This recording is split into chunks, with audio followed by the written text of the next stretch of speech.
me. Hello! DPS. GPS! Hello, welcome to the Party Dungeon. This is Dungeon Party. As always, I'm your Dan Blake Peoples, and here is your cast mostly. Most of us are here. Winfield's here. He's here. Look at him. That's what he looks like. Good boy. Anyway, he might come later. Bye. Who are we brought? Who brings Brought us here? to you by Land Shark. Want a land shark? Can you bring one over? Look. We're officially sponsored by Land Shark, so. Yeah. Hey, what's up? We're gonna play D&D. We were gone, and now we're back. So, hello. Winfield might come later. He had to see his brother graduate or some shit like that. Feels like a dumb reason to miss D&D. Family. But don't you worry, we got some good stuff planned anyway. Does anybody? We will literally RP for 3 hours. I'm counting on it. Does anybody have anything that they want to say before we jump into this? It's time for another round of What's Chelsea Playing? Yeah. Also, guys. thank you, real quick. Thank you, Jess, for continuing your sub from the gift sub that you got. Appreciate it. Anyway, don't want to interrupt the bit. Well, guys, on a previous episode, you all should know, I think maybe, or maybe I just said it in our own chat, but, I needed to move my PlayStation into this room because our living room has no air conditioning. Woo! So first, I did that. Second, playing some Tony Hawk's Pro Skater remastered for PS4. Also, Tony Hawk. Because you're out there. Yes, he can. Because you're out there. Remaster Underground. It's all we want. Pro Skater slaps, but remaster Underground. Thank you. All of our fans, get that out to Tony Hawk. Yeah, everyone message Tony Hawk right now. Indeed. Sorry, I'm setting up a map that I didn't finish making. I had a friend in elementary school who said Tony Hawk was his uncle, and we all believed him, and we thought it was really cool. And we would write letters to Tony Hawk and give it to this kid, and he'd be like, "Oh, I'm gonna give it to my uncle Tony," and I found out later that it was a lie. No. That's really funny. That's such a kid thing to do, though. Yeah. When I moved to a different school, I said I had a British accent to excuse my speech impediment, and people believed me for a week. That's a good week. Yeah. I got a zit on my forehead, and it's just showing up. This sucks, dude. I'm so I can't mad. see it. Yeah, no, it wasn't visible. See it. Now that you've pointed it out to me, I think I can see it. No, even after pointing, I can't see I it. thought your whole face was a zit. Anyway, you guys want to play D&D? Phoenix, you look pensive. You alright? Yeah, I'm working on getting Foundry open because I have my turn character sheet in there. I was wondering if you might, because when I saw turn up in the chat when I scrolled up when I was in Turn the up in chat. Yep. I was like, hey, turn's there. But anyway. Turn up in chat. All right, Turn let's up in chat. play turn up in chat, gang. Cool. Let's play D&D. So, last time on Dungeon Party Show, our brave students took the first 2 of their midterms. Though the first midterm was a lot of midterms, all put together, their academics midterm, and they all did, they passed for the most part. Their second midterm was a politics midterm where they took a trip through literal hell to a desert bazaar where they were not allowed to speak common, and they had a time limit in order to get a bunch of different goods from this bazaar. While they were there, they were brought there by Corel, their politics teacher, who is a succubus/incubus.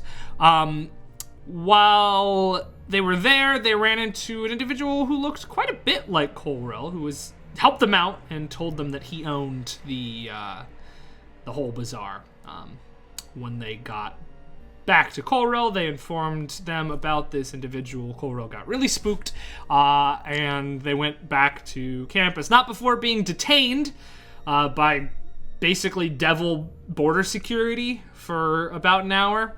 which translated to several weeks of time back in the material plane. They were given the rest of the week to sort of hang out and chill before they were to head off and start their final midterm, their tactics midterm with Brahm. The day of the tactics midterm rolled around. Turn and Tether are poorly dressed up like each other and impersonating each other. Yes, canonically poorly. And they spent some time in town buying some things. At the end of last session, they bought some stuff from Evelyn and didn't get a chance to go get it, but we've retconned that, so anyone who bought stuff from Evelyn did pick it up. It's not a big deal. Before... Do you have details on my thing? You didn't get that because it was just the people who were like, oh, I want this armor, and she said, come back in a couple of hours. But you haven't paid for your thing, so you don't have that. But yes, and we left off as the clock struck 5, and you all met up with Brahm. Sorry, Google Docs dark mode, please. Thank you. You all met up with Brahm at the entrance to the Ash Grove way station. Cool. And that is where we left off. And now for a bit that would work better if Winfield was here. As you guys are entering into the Ash Grove way station, a hooded man leaves it at about the same time and brushes directly past Shandi, almost knocking him over. As he passes, you all catch a whiff of a scent. It smells sort of like fermentation. Strikes you as a little bit odd. Shandi takes a minute and looks back after the man for a while, but shakes his head and follows after you. You make your way into the Ash Grove way station, this sort of dark, quiet place with lots of groups of people just sort of shuffling in and out of smaller rooms. You make your way into one of the teleportation circles led by Brahm. An old man who smells strongly of tobacco is just sort of sitting there smoking a pipe with a book out in front of his, on a little podium. He's sitting on a stool. Gets in, Brahm tells him, Hethas, please. So, you all stand on the teleportation circle. An incantation is muttered, and you feel that uncomfortable sensation of your very being sort of stretched and put back together. And in an instant, you find yourself somewhere completely different. You'd guess Hethas. You're in a small, dark stone room with a teleportation circle on the ground. There's no attendant here to meet you, just the dark room. And Brahm says, all right, so welcome to Hethas. We, Fort Hethas, to be specific. Military fort, Platinum Claw. Best manners now. Like, I know we don't know this, but where on your map is Hethas? You would know this, actually. It is the the westernmost point of Zymor. So it's about here. And we've come from way in the south? Over here. You went really far west and a little bit north. You've traveled across most of the country there. Hethas with an F. Hethas. Hethas. Fort Hethas. Pronounce it kind of like Hephaestus. Hethas. Hethas? Oh. Cool. As he leads you out of the room, you see that around you is a gloomy and brutalist fort. Nothing here seems to be more than exactly what it's being used for. The parapets aren't adorned with anything. It's kind of, honestly, surprisingly, there's no sort of Magitech machinery around except for on the soldiers that you see walking about. They have those sort of metallic Magitech charms on their person. But other than that, it's stones stacked high and dark. It is also gloomy and raining fairly heavily when you arrive here. Brahm sort of looks around briefly, and then he sort of says, here she comes. Best behavior. She's a tough one. As you see a half-elven woman walking towards you. She is fully armored out. as a leader in the Platinum Claw often is, you remember, second Talon Bolao. But her uniform includes a cape that is seemingly woven out of cloth that shifts through all the colors that you can imagine at once. Her helmetless head is shaved, and a tattoo of a claw borders her left eye. She's a trident slung across her back, and a series of throwing knives fairly prominently displayed at her hip. She walks up to you as First Talon Malakanth, Brom Kusmal, I presume. Says, yes, sir. I'm here with the students. He said, we were told that there would be rooms for us for the night. She nods curtly and says, follow me this way. She starts walking, but she turns around and sort of eyes up each and every one of you. And looks a little unimpressed before turning back around and continuing to walk. She leads you through the mud on the dirty... The dirt ground is sort of turned to mud as you're sort of squelching through the heavy rain before you're led inside a fairly dank and damp corridor lined with torches. And wind your way up a set of stairs to a second story before you're led to the entrance of what looks to be sort of 3 wooden doors. She's turning to you, she says, so this is where you'll be staying. Before she can finish her sentence, you hear a voice sort of echo down the hall as a soldier dressed in pretty standard Platinum Claw armor runs up and says, First Talon, the bird's got another one, sir. She turns completely away from you. Says to him, damn. Route some of the ogre force to deal with them. We can't have them multiplying. That will be all. And the soldier salutes and runs off. She turns to you and says, got a bit of a problem going on right now. Nothing that we can't handle. Warband of ogres, not usually an issue. Dumber than rocks, but they seem to have a hobgoblin working amongst them, giving them tactics, proving a little more difficult than we would have hoped. Meanwhile, a nest of carnivorous bird creatures are roosting in the cliffs nearby, picking off stragglers, so it'd be best if you stayed inside for the rest of the day. Brom says, you say a hobgoblin? Hanging out with ogres? Interesting. Now, this is a teachable moment, if I've ever seen one.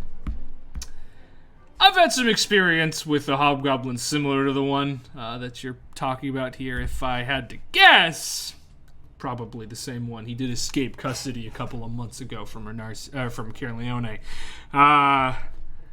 Let's say I take care of the ogres for you, and my students here take care of those birds. I like birds. Probably aren't gonna like these ones, if I had to guess. But what do you say? We can talk payment. You know, they're training to be adventurers. I am an adventurer. Sounds like our kind of job. She sort of eyes you all. Says, will they be able to handle peritons? He's like, oh, peritons, they'll eat them for breakfast. And this ogre, don't worry about it. Me and he puts his hand on Shandi's shoulder. This guy will take care of those for you. She's like, well, I suppose if you are up to the task, we can talk payment. Very well. Let me go talk to some of my officers, see what we can do about that. She nods curtly and starts to stride off. Brum turns to you all and says, all right. Now this, well, it's not your midterm, but consider it extra credit. It's a real job, the kind that, you know, adventurers would be taking on. Now, if it's peritons, probably a little bit under your weight class here, but it'll be good to start this job from the start and see it all the way through to the end. I could tell you what I know about them, but that would sort of ruin the issue. So what I think you guys should do is ask around about these creatures, recent attacks, what people know about them, maybe even try to talk to the military archiver in the archives here. See what you can get to know. Set out, find these things, take care of them for us, and we'll get you some payment. How's that sound? Something you guys feel like you could be up to? Sounds great. Mm. I mean, I guess so. At least we're getting paid. Oh yeah, no, I don't. You know, I'll make sure to get you something that you're owed here. Military types tend to skimp you, but you know, I'm very persuasive when I need to be. Seem a little hesitant. Not excited? I don't know. Last time we were told to see a job all the way through. You know. Well, if things start going wrong, there's no shame in abandoning something if you think you're about to die during it. But my guess, you'll probably be alright for this. And if we die, we'll just come back. That's not how that... We're gonna have to have a very serious talk about the consequences of death, Tether.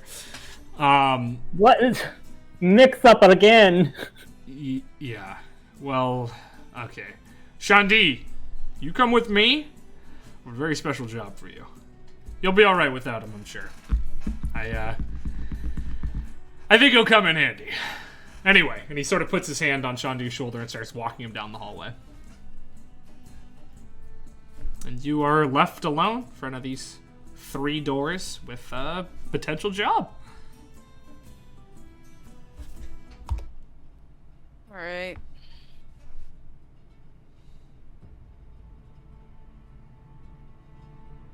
What? Do we all want to split up or group up? Where did he say we could head? The archives. Just ask around. Ask around town. We could just find them and kill them. I'd like some more information, because generally when we've been told, oh, it'll be a piece of cake, it never ends up being that, so... Alright. I just like to be prepared. Who prefers looking through archives, and who prefers asking people? Archives. That's what I thought. We could ask the Though I would trees really and like grass. to see how this continues. Oh. Yeah, no. Okay, wait. Okay. No, I will take archives. Nope. No, right. You go do archives. I'll chat around town. Turn and tether. He says, gesturing broadly. You guys see if you can get any, like, tracking. I mean, if these are animals, there might be, like, I don't know, feathers? A trail back to where they live, if we're trying to find them. Yeah, That's, I was gonna say birds don't really leave trails, but I don't know, they leave poop. That can lead you back to the nests. I don't know. Birds do poop. This was never my thing, but I figured out you two can figure it out. Sounds great. Alright. Cool. Did Brom point out the archives? He did not.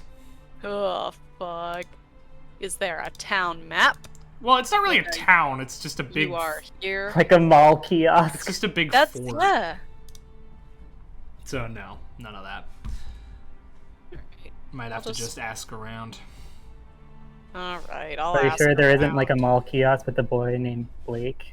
standing Don't next to it even talk about that. Not to tell you my- where to go, even though the map tells you where to go. Even though I'm standing directly next to an interactable map that tells you where to go. Yeah. Oh man, I forgot about that. Really fun, cool job I had. Cool. Do you guys hear sound coming through my... We do when you talk. Yeah, but like when I'm not talking? Nope. No. Is his little box lit up for anyone else? Nope. Only when he Only talks. when he talks. Or hits the keyboard really hard like that. It's like always for me. Is it- You're just, maybe it's because you're the light of my life. Aww. Aww. The Discord light is green. So unfazed. I'm not Didn't green. even react. You literally green in this campaign though, aren't you? Yeah. It's different. Oh, okay. Chelsea hates turn, No, so... I don't. All right. Chelsea, what's the tier list of Phoenix characters? We got Jean-Pierre. At the very we top, got for sure. Jean-Pierre's no. Jean-Pierre is at the way bottom. Can't wait till Turn dies and Jean-Pierre joins the Bright Futures program. He'll be our new dad. Your tagline will be like, "It's never too late." You're all looking at the grave and just If, like- from over someone's shoulder, a cigarette butt hits the ground. It is a shame, no? We lost the bot. Where'd Hello? Winfield go? My Discord fucking broke. Look at Chelsea on stream. It's me, Shandy. Oh, it didn't work. While we're, Okay. I just had like a thought that I thought Wait, about. I didn't finish my I'm so tier sorry. list. Yes, tier list. I'm so sorry. I do So, want to like- hear it. Just commitment-wise, Elril and Turn are at the same level, because Phoenix is a fantastic actor. And This is a tier list, not a everyone compliment Phoenix time. if it were up to like, if it were down to who would Chelsea rather hang out with, it would be Turn at the top. Jean-Pierre. Elril in the middle. Jean-Pierre has been kicked off of the face of the earth. You don't want Agatha. to. You He's don't want to going hang on out the with. rocket with Jeffrey Bezos. You don't want to hang out with like the saddest dude in the world. See, I that think you're would pull forgetting Chelsea- someone. That would pull Chelsea into her college days of, I can fix him. Chelsea, I think you're forgetting someone. Someone who would call you Milady. Not Christopher. Christopher! Okay. Christopher's a really close second. Fair enough. All right, so I'm not gonna lie. When you guys decided what you were doing, I was opening map tool on the streaming computer, so I don't know where everyone's going. Una's going to the archives. I got that much. What's Septa doing? I'm just gonna start talking to people. Cool. And then the two of you are just gonna look for tracks and stuff. Yeah, We're gonna go ask the birds and the bees. Sounds good. All right. Well, and let's. the trees and the leaves. You guys head out that direction, and the two of you start heading to talk to people. I need Septon and Una to make investigation checks for me. You're gonna go first because I just realized all my dice are still in the basement. Una can go first. Go From grab your Friday. dice. Oh. It's an 11. 11. Okay. You know, it's not that hard to ask around to find where the archives are. You get some snickering. And Why? not at your expense, it seems, but at the expense of whoever's running the archives. They call him the mouse. And sort of a I can fix him. and sort of like a jock, like, oh, he's a fucking nerd sort of way. But you are informed that the archive is beneath the central tower. And going to the central tower, take several flights down, and you will be in the archives. And yeah, it's easy enough to find. As you make your way down, upon like the third or fourth time around the spiral staircase leading down, you get the sense that this place isn't nearly as well maintained as the rest of the fort. The rest of the fort's not like nice looking, but this is like barely serviced, it seems like. Sorry, I gotta get a good song going. Okay. You make your way down. The smoke starts sort of coming up through the stairs as well, and it's a little unpleasant to walk through. But I mean, it's torchlit for the most part, so it makes sense. You eventually make your way down into not a grand archive by any means. It's sort of just like a cellar filled with bookshelves piled with scrolls. And there is one individual, a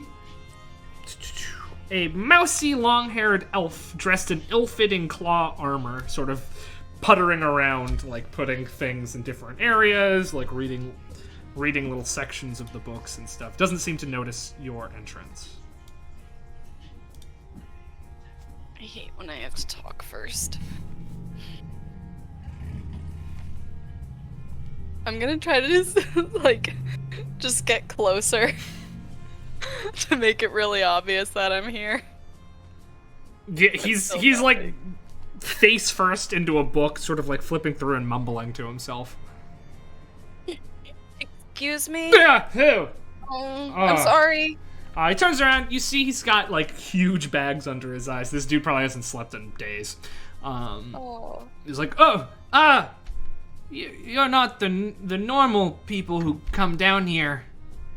I wouldn't imagine. Hello, my name is Una Notwise. I am with the Bright Futures Initiative. I heard that they'd be sending some people from. That's very exciting. Well, what can I do you for, Miss Notwise?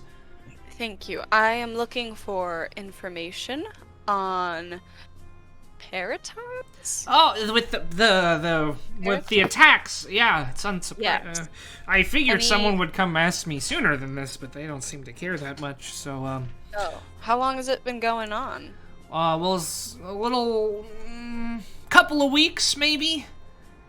Certainly not long enough for the reproductive cycle to continue, but you know, we're in dire risk of the nest getting bigger. Oh dear.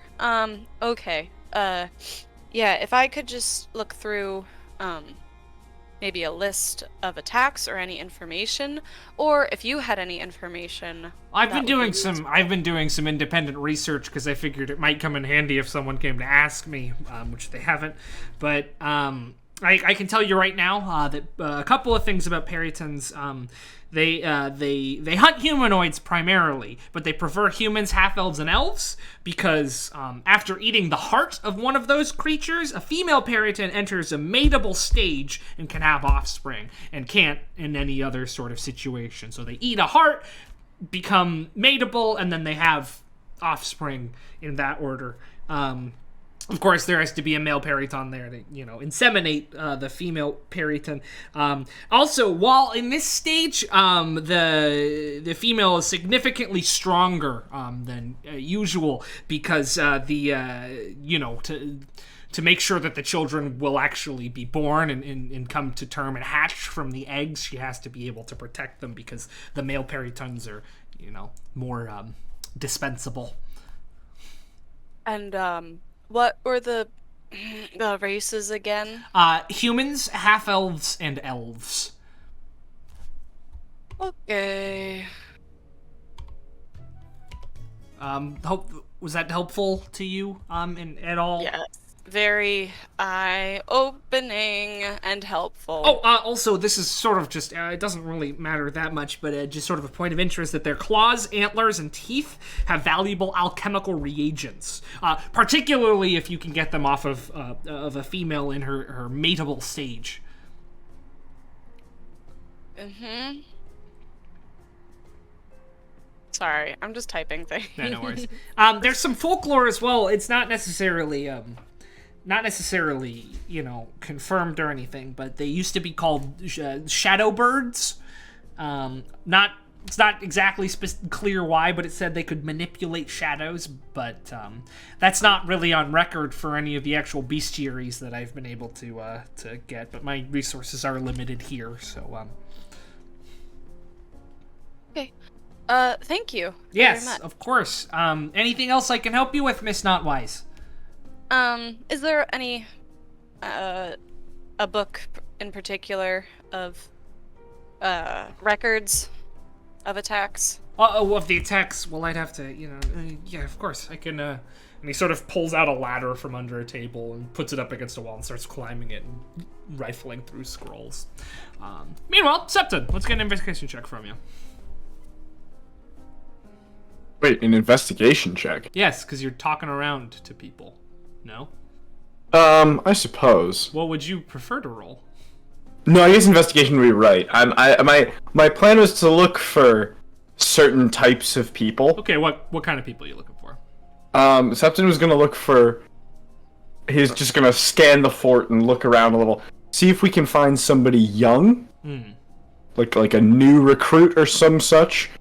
And see if we can find someone who looks a little friendlier than the person we saw before. And these could be two different people. Sure. But Septon's just scanning for that. Go ahead and make... You could make perception or investigation, whichever you prefer in this case. We'll do investigation.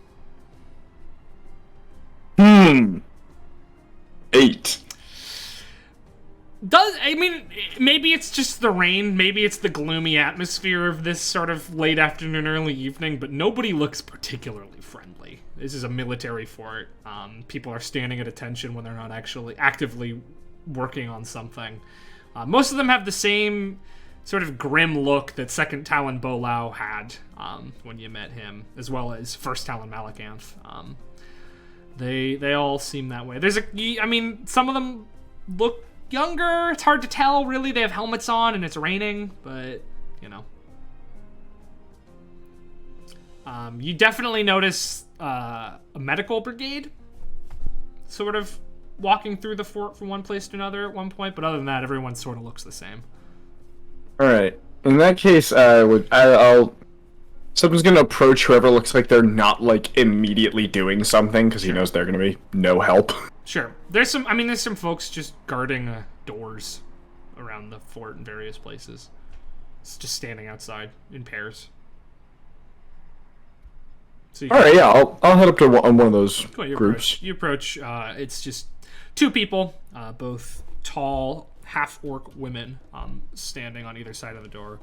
As you approach, they salute you, although that's probably not... I haven't come up with a salute for the Platinum Claw yet. Maybe it's a claw. I don't know.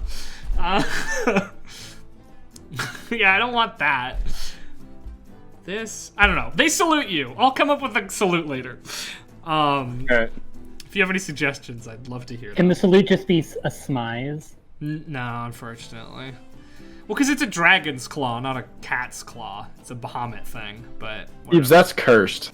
That's a cursed suggestion. I don't want them to purr while they're doing it. Thank you, though. Also, the comment above it is also cursed. I don't like that either. I mean, you were looking for fresh blood. Yes. They salute as you approach and don't say anything. Something's gonna do a little acting here. He's gonna be like, hi, I'm one of the students on the base right now for we're doing a training exercise. I heard there's been some paraton attacks recently.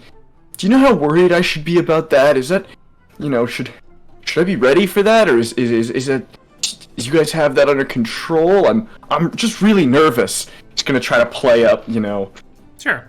Make a performance check. For the first time, Septon will roll for something he's good at. Oh, it's useless. A 14. 14's fine. Well, you are an elf, huh? A red elf, but an elf nonetheless. You should be very worried. Oh no, they like elves? Yeah, they like elves. I mean, we're good, but they like elves. Humans have elves. How much I know. Yeah, I mean, they haven't been... as long as you stay within the fort and stay around some strong folks like us, you probably won't have anything to worry about. They pick off stragglers. They're not the strongest creatures in the world, but what with the...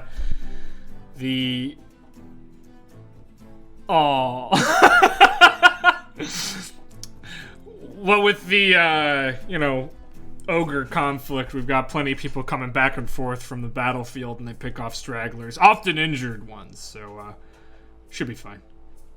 You know which direction they're coming from, or where the nest is, so I can avoid it? I don't know exactly, but as long as you don't go up... Excuse me. As long as you don't go up into Gelgan's spine, and she points... You can't really see what she's pointing at. It's foggy and cloudy. But she points off in a southeasterly direction. Probably be fine. Our best guess is they're coming from up there. Usually they like to take their prey alive, and we hear them screaming out in that direction for a while till they, get too far. But stay away from there. Honestly, stay inside the fort and stay in groups, and you'll be fine. Did you say Gergan's spine? Gergan's spine. G-E-R... southwest? No, sorry, Gelgan's spine. Gelgan's spine. G-E-L-G-A-N. Gelgan's spine. And Gelgan. Southeasterly direction. Southeasterly direction.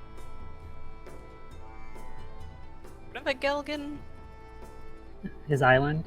Yeah, No, Gelgan's Island. no. I mean, you Gilligan's can Island. make a history check on that if you'd like, Septon. Well, Sure, we'll see a little history check. I hope you know for like most of the things you make me roll, like investigation, history, all that, like 0 plus 0 to all of it.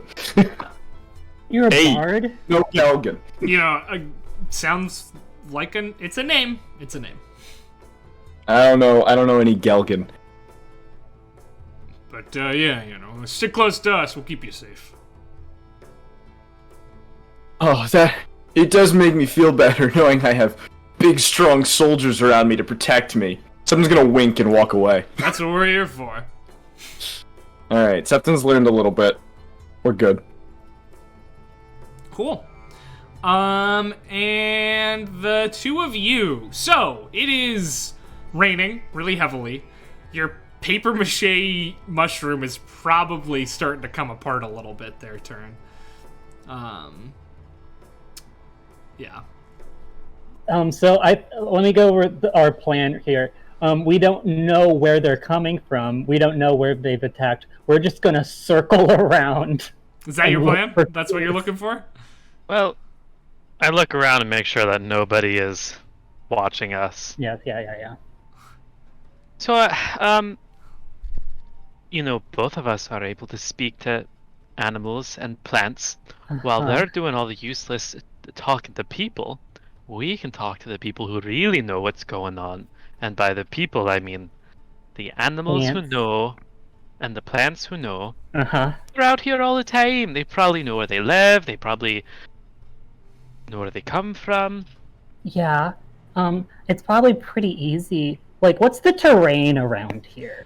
Yeah, good question. It is right around the fort. It's sort of just dirt and rocks.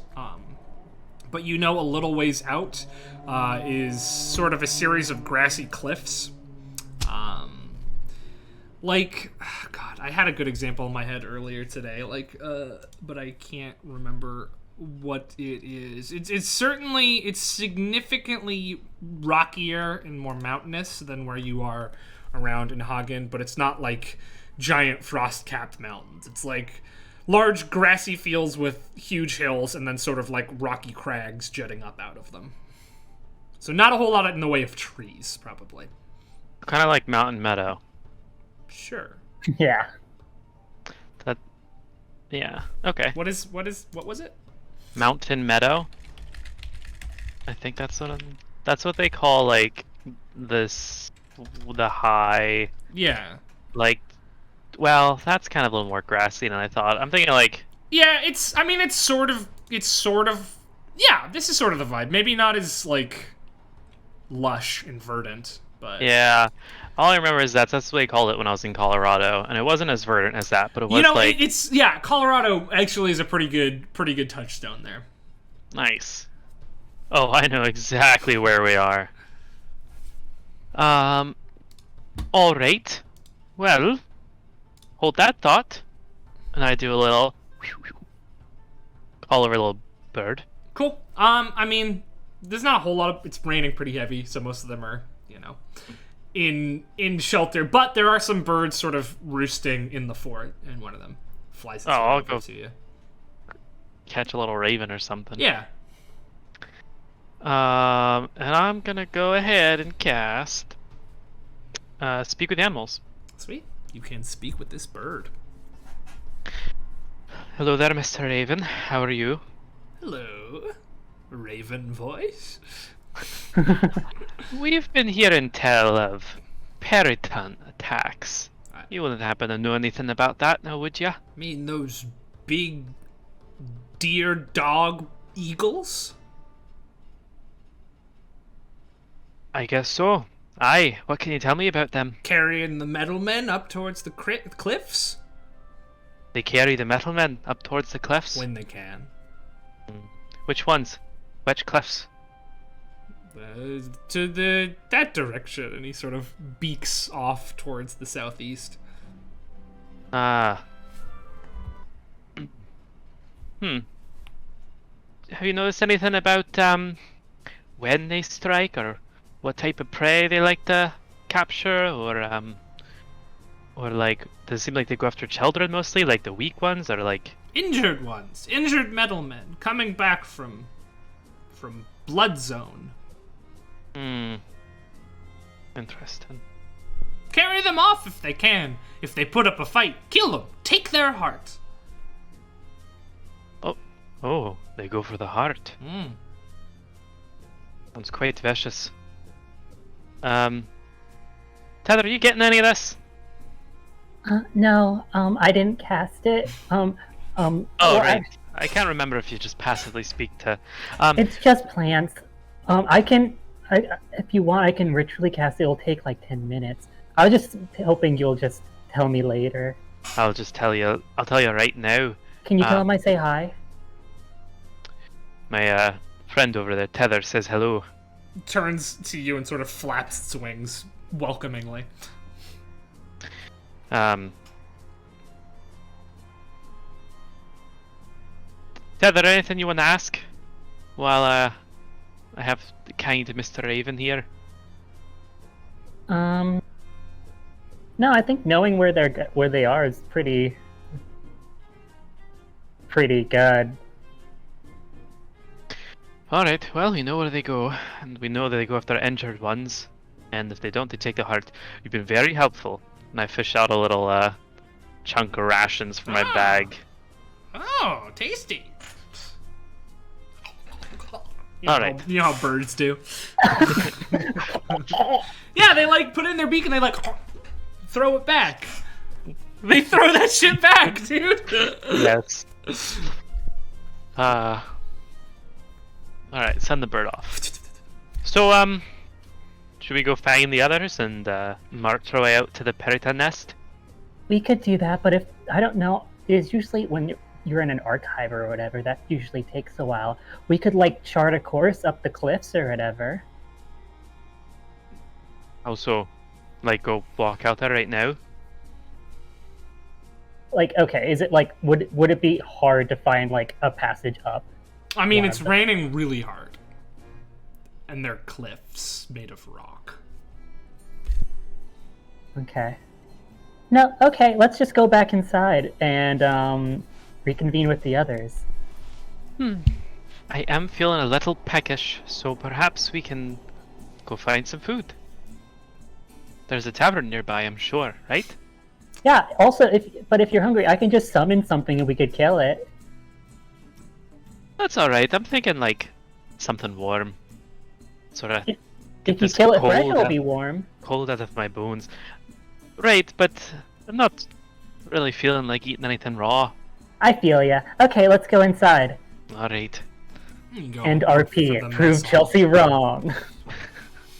It's the longest one yet. Well, there's two of us. Yeah, you can go look for the mess hall. Chelsea, so the mouse, as you know him at least, sort of ruffles through and he says, this is a record here. The most recent was a Lieutenant Jeremis. He was taken by 2 Peritons about a day ago. So that's the best lead.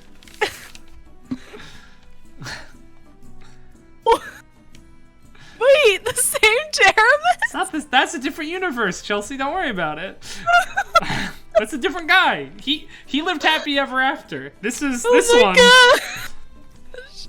The range of emotions Chelsea has gone through during this RP, from this to the disgusted look when Blake used the word inseminate. When the mouse used the word inseminate, it's called. Was it the look on Una's face? It's called acting, Peter. I have a degree in it. I don't know anything about such a thing. The last person to see him, the last person to see him was Doc, head of the medical staff. She was with him when he got taken. Yep. About a day ago. Okay. 2 of them carried him off. Okay. There've been, 12 or 13 more victims over the course of several weeks. Okay. And like this Jeremis, is he handsome? and into shorter women. I can't say I knew him personally.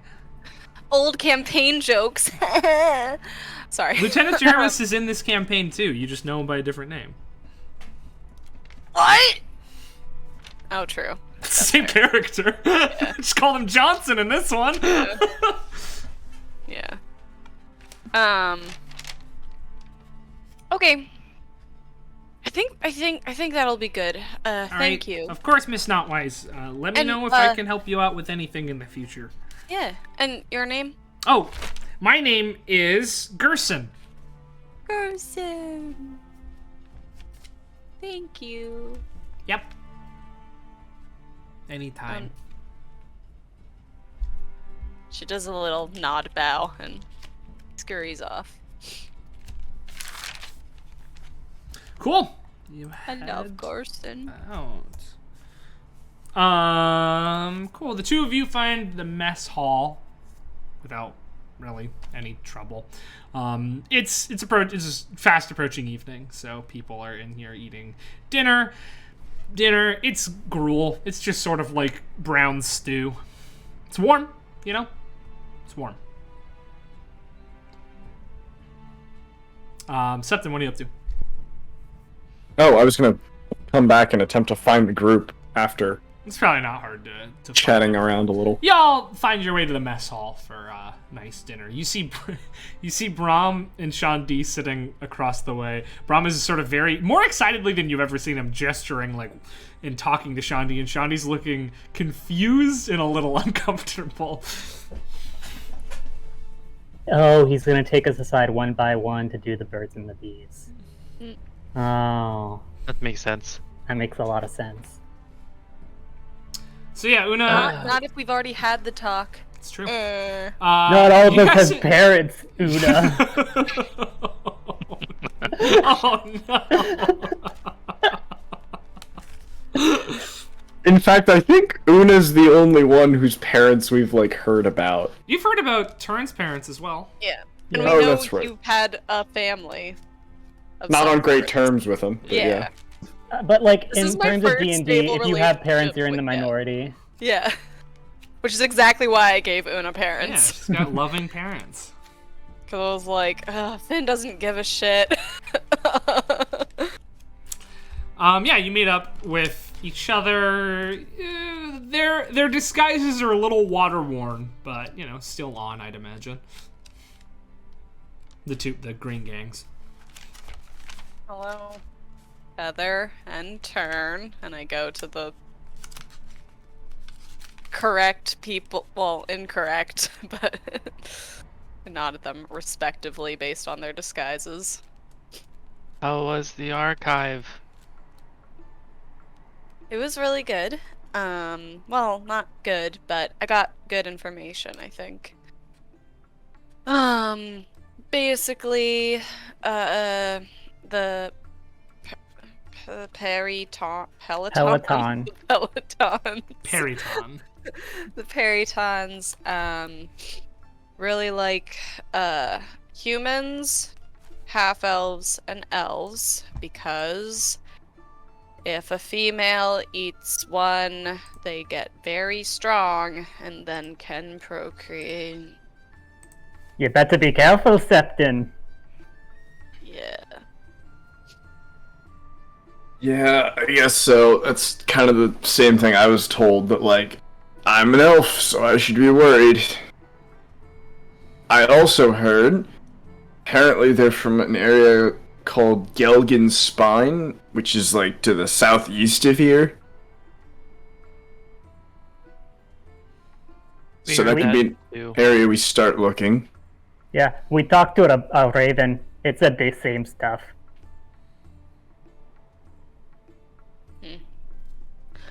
What time is it right now? 6, 7-ish. Okay. 6:53. Sure. 6:53 on a Monday this time.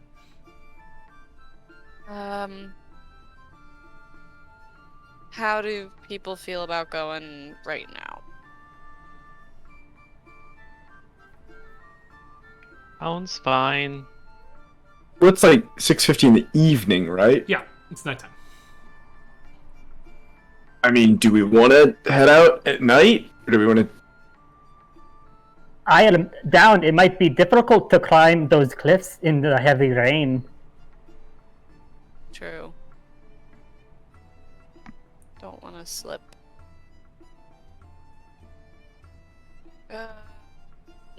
Also, Maybe I, break Ter, early. use one of my few spell slots.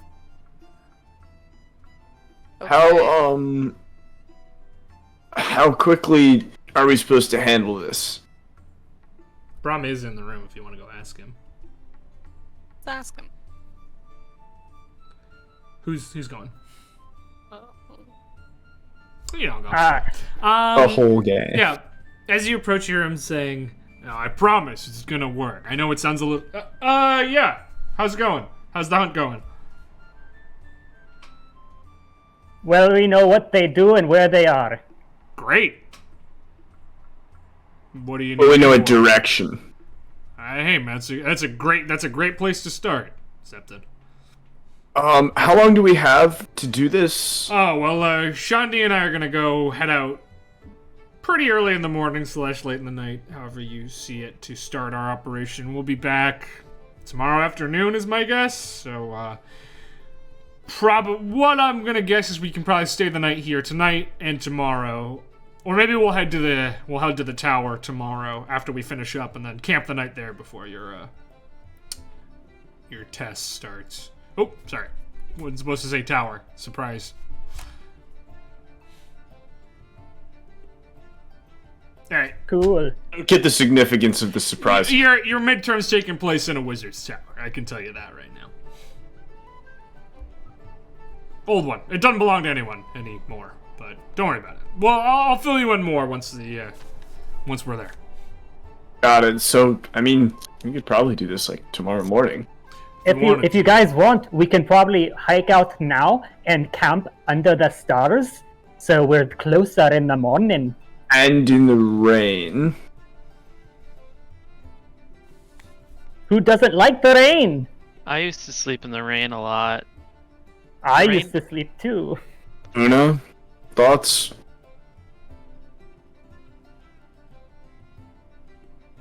To be honest, I was looking at a new ability. Could you just give me the... Una's back there, like, just popping a psychic dagger in and out of her hand. Are we going now in the rain or tomorrow morning? Oh. I want to go roll in the rain. I like getting mud I'm on team me. tomorrow, but like super early. Yeah, no, I could do like super early tomorrow. I just feel like tonight, in the dark and in the rain, is a bad move. You know? Also, so there were... I don't know how much this would apply now, but the man in the archives said the birds used to be were said to have been able to manipulate shadows. Interesting. You've done good research. I mean, no surprise there. Thank you. So I can give you a little hint. Only at a specific time can specific birds do that. Hopefully that gives you some clues. Only at nighttime. When they're in heat. No! Too bad they aren't worms. Alright. Worms go into heat? I pull out the book. Because, you know, the early bird gets the worm. Oh. That is a great use of expression. Heather. It's getting worse. Are we agreed? We'll go super early in the morning. Crack of dawn tomorrow morning. Alright, Una goes. Let's to get bed. those worms. Tether starts following Una, but then goes, boys' room! Aren't we all in one barracks? You got 2 rooms. Okay. Technically, you No. got 3 because Shandi and I are not sleeping tonight. We got some prep to do, and then we're heading out. Wait, how the hell is boys' room working tonight? Una, please It will explain. It'll be you and Turn, and me and Tether. Like it always has been. I'm very confused, but all right. Boys. Shundi says, Wait. In Septon's head, I'll be like, please just give me one night. I love her so much. But please. Please. Something's like, alright. Oh, he can't respond, can he? No. Nope. Some just nods his head and walks back towards one of the rooms. Shundi says, well, I'm very sorry I won't be able to be there for boys' night tonight. Do give it your all. Wait, what? Well, I'm leaving. We're leaving tonight, so I won't be with you. Got it. Good luck, Shandi. We'll do double the boys' room in your honor. No, we won't. Trouble. We're not gonna do that. Thank Double you. the boys, half the room. Thank you, Tether. The mix-up again. Turn.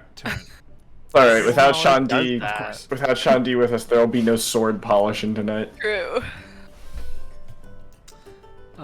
Shundi will head back to the rooms with you, though. Holding sort of a satchel that Bram gave him, and he will sort of duck behind one of the beds and start changing. When he comes out, he is dressed like a milkmaid. And as he's leaving, he's sticking a rapier up under his dress. He says, well, best of luck. Found that fan art. And then ducks out of the room, leaving Tether and Septon in one room and Turn and Una in the other room. It's getting weird. Camouflage? What, Turn? What'd you say? You said something, Phoenix. I didn't know if it was Turn or just... Tether. Turn What or did you say? tether? As in response to the milkmaid outfit, I said, "Is that some sort of camouflage?" Oh, you're not there. This is boys' room. You're in girls' room. Oh, it's in the boys' room. Okay, Yeah. okay. Well, I guess I go find a corner. Yep. And I sit down on the ground and I say, "I'm pretty sure I sleep on the ground." And I just Una's like on the bed and just looking at you. I go to lay down and I see you looking, and I say, "Oh,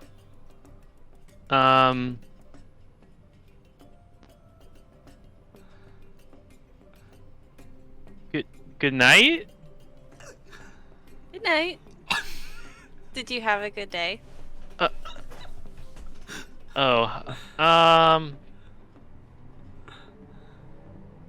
Yes.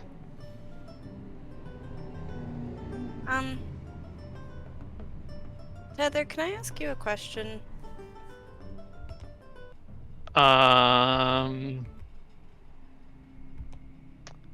What would Tether do? Or not, that's totally fine. No, I will try my best. Okay.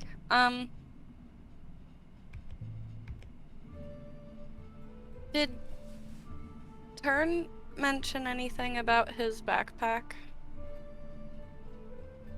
Just that he loves that backpack. You know how he loves that backpack.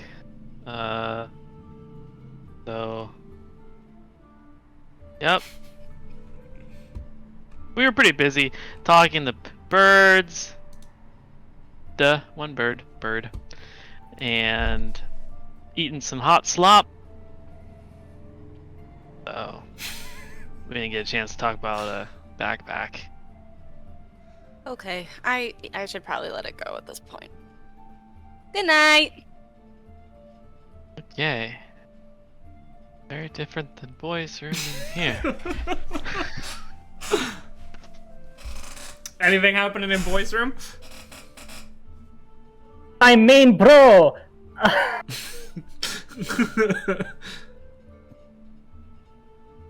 What do we do? I can't get back. Neither What do can we Tether. do without a third boy? I can't say that. You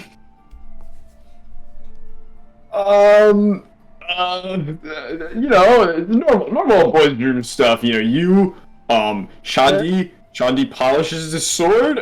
You play with your birds. You play with your birds a lot before bed. I'll like play the flute. Yeah, my birds. I'll work the flute. Play some tunes. Tether like looks under the bed and secretly summons 8 birds. Yeah, the birds. That's what I hear. Of course, that's normal boys room activity. And we'll do all the boys' rituals. See, here's the problem. I don't want to define boys' room rituals. They're much better when they're left nebulous. Yeah, no, exactly. And I can't wait to lie down and sleep with my flat head. Right, yeah, you sleep in a bed. So comfy. As you always do, yeah. As boys do. We all do that in the boys' room, although I usually go to bed a lot later, because I'm an elf. Clap hands. Yeah. Are the birds under your control, or are they just birds in the room now? I mean, if I give them a direct order, they're under my control. If not, then they're just... They're birds. They're passive chilling. birds. Dude. What spell's that, by the way? It's, I'm sorry, conjure animals. Sick. Yeah. Is it conjure animals? There's a lot of conjure animal spells. I know one of them I can summon 8 birds. I believe you. I just wanted to... I'm trying to get a little repository of common spells. Conjure woodland beings, I think? That's level 4. Conjure animals is level 4. Oh, you're right. 8 beasts of challenge rating 1/4 or lower. Yep. It's also nice to say what spell you cast for the data. That's true. The data gnomes who come through and get all the data. The data? Data. Oh, the data. Alright. Cool. Yeah, there's just fucking birds here now. Though I'd imagine as you're going to sleep, you stop concentrating on them.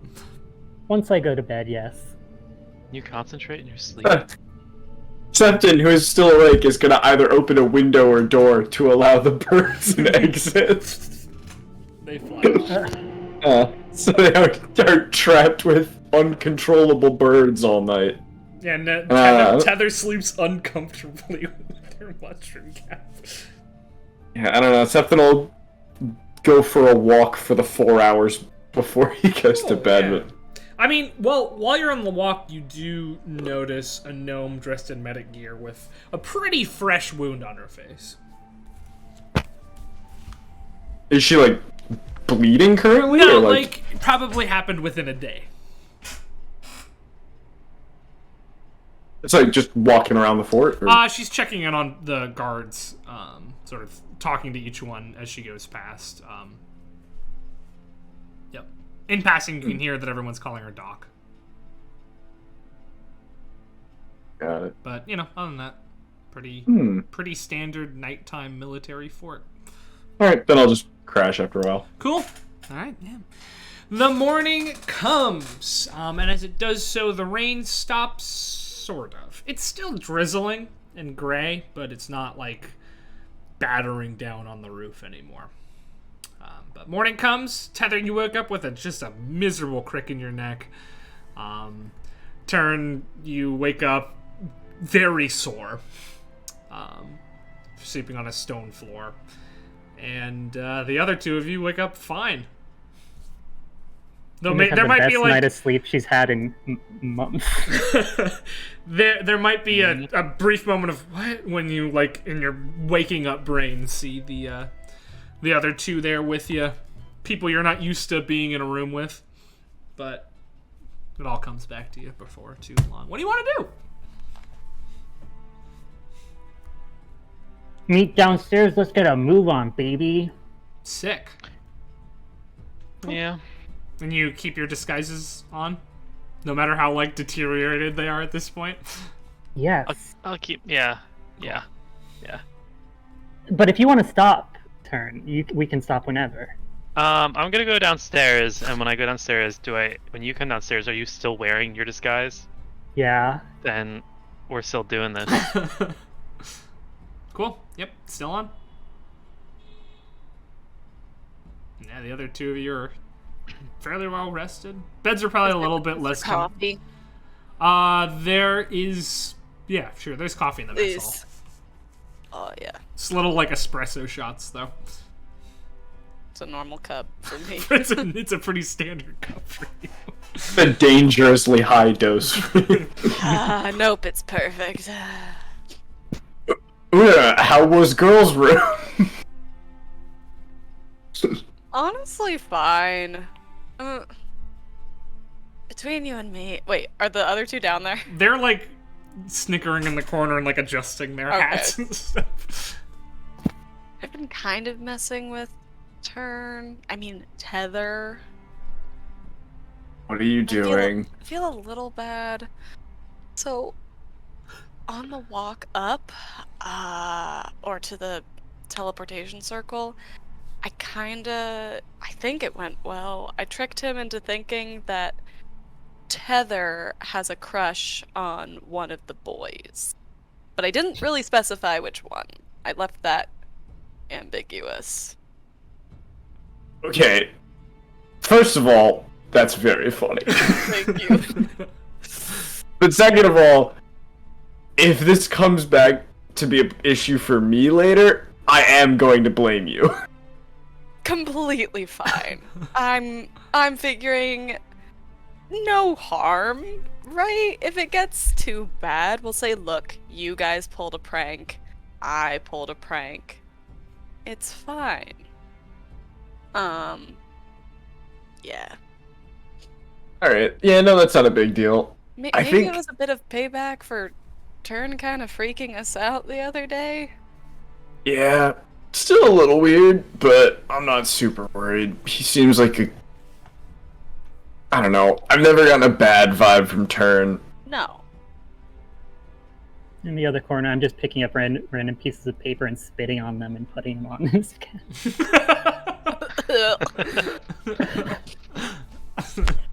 Alright, we should probably get going before that Yup. gets any weirder. Sick. Yeah, you all meet up, ready in the mess hall. No sign of Shandi or Brom. But yeah. Alright, let's trek. Good. Cool. So you head out into the world. You can see now that the rain isn't quite so heavy and it's a bit lighter in the sky. Gilgan's Spine is a series of cliffs that sort of get increasingly tall the further south you go from here. There seems to be several ways up it. No real. It's not, you don't have to climb up the cliffs. Like, you can definitely make your way up. It doesn't seem like there's any like trails marked up through them, but it shouldn't be too hard to traverse through the fields that make up the cliffs. While we start heading, we're not there yet. You can head that way, yeah. The fort borders like right on the cliffs, so it's not too far a walk to the base of them.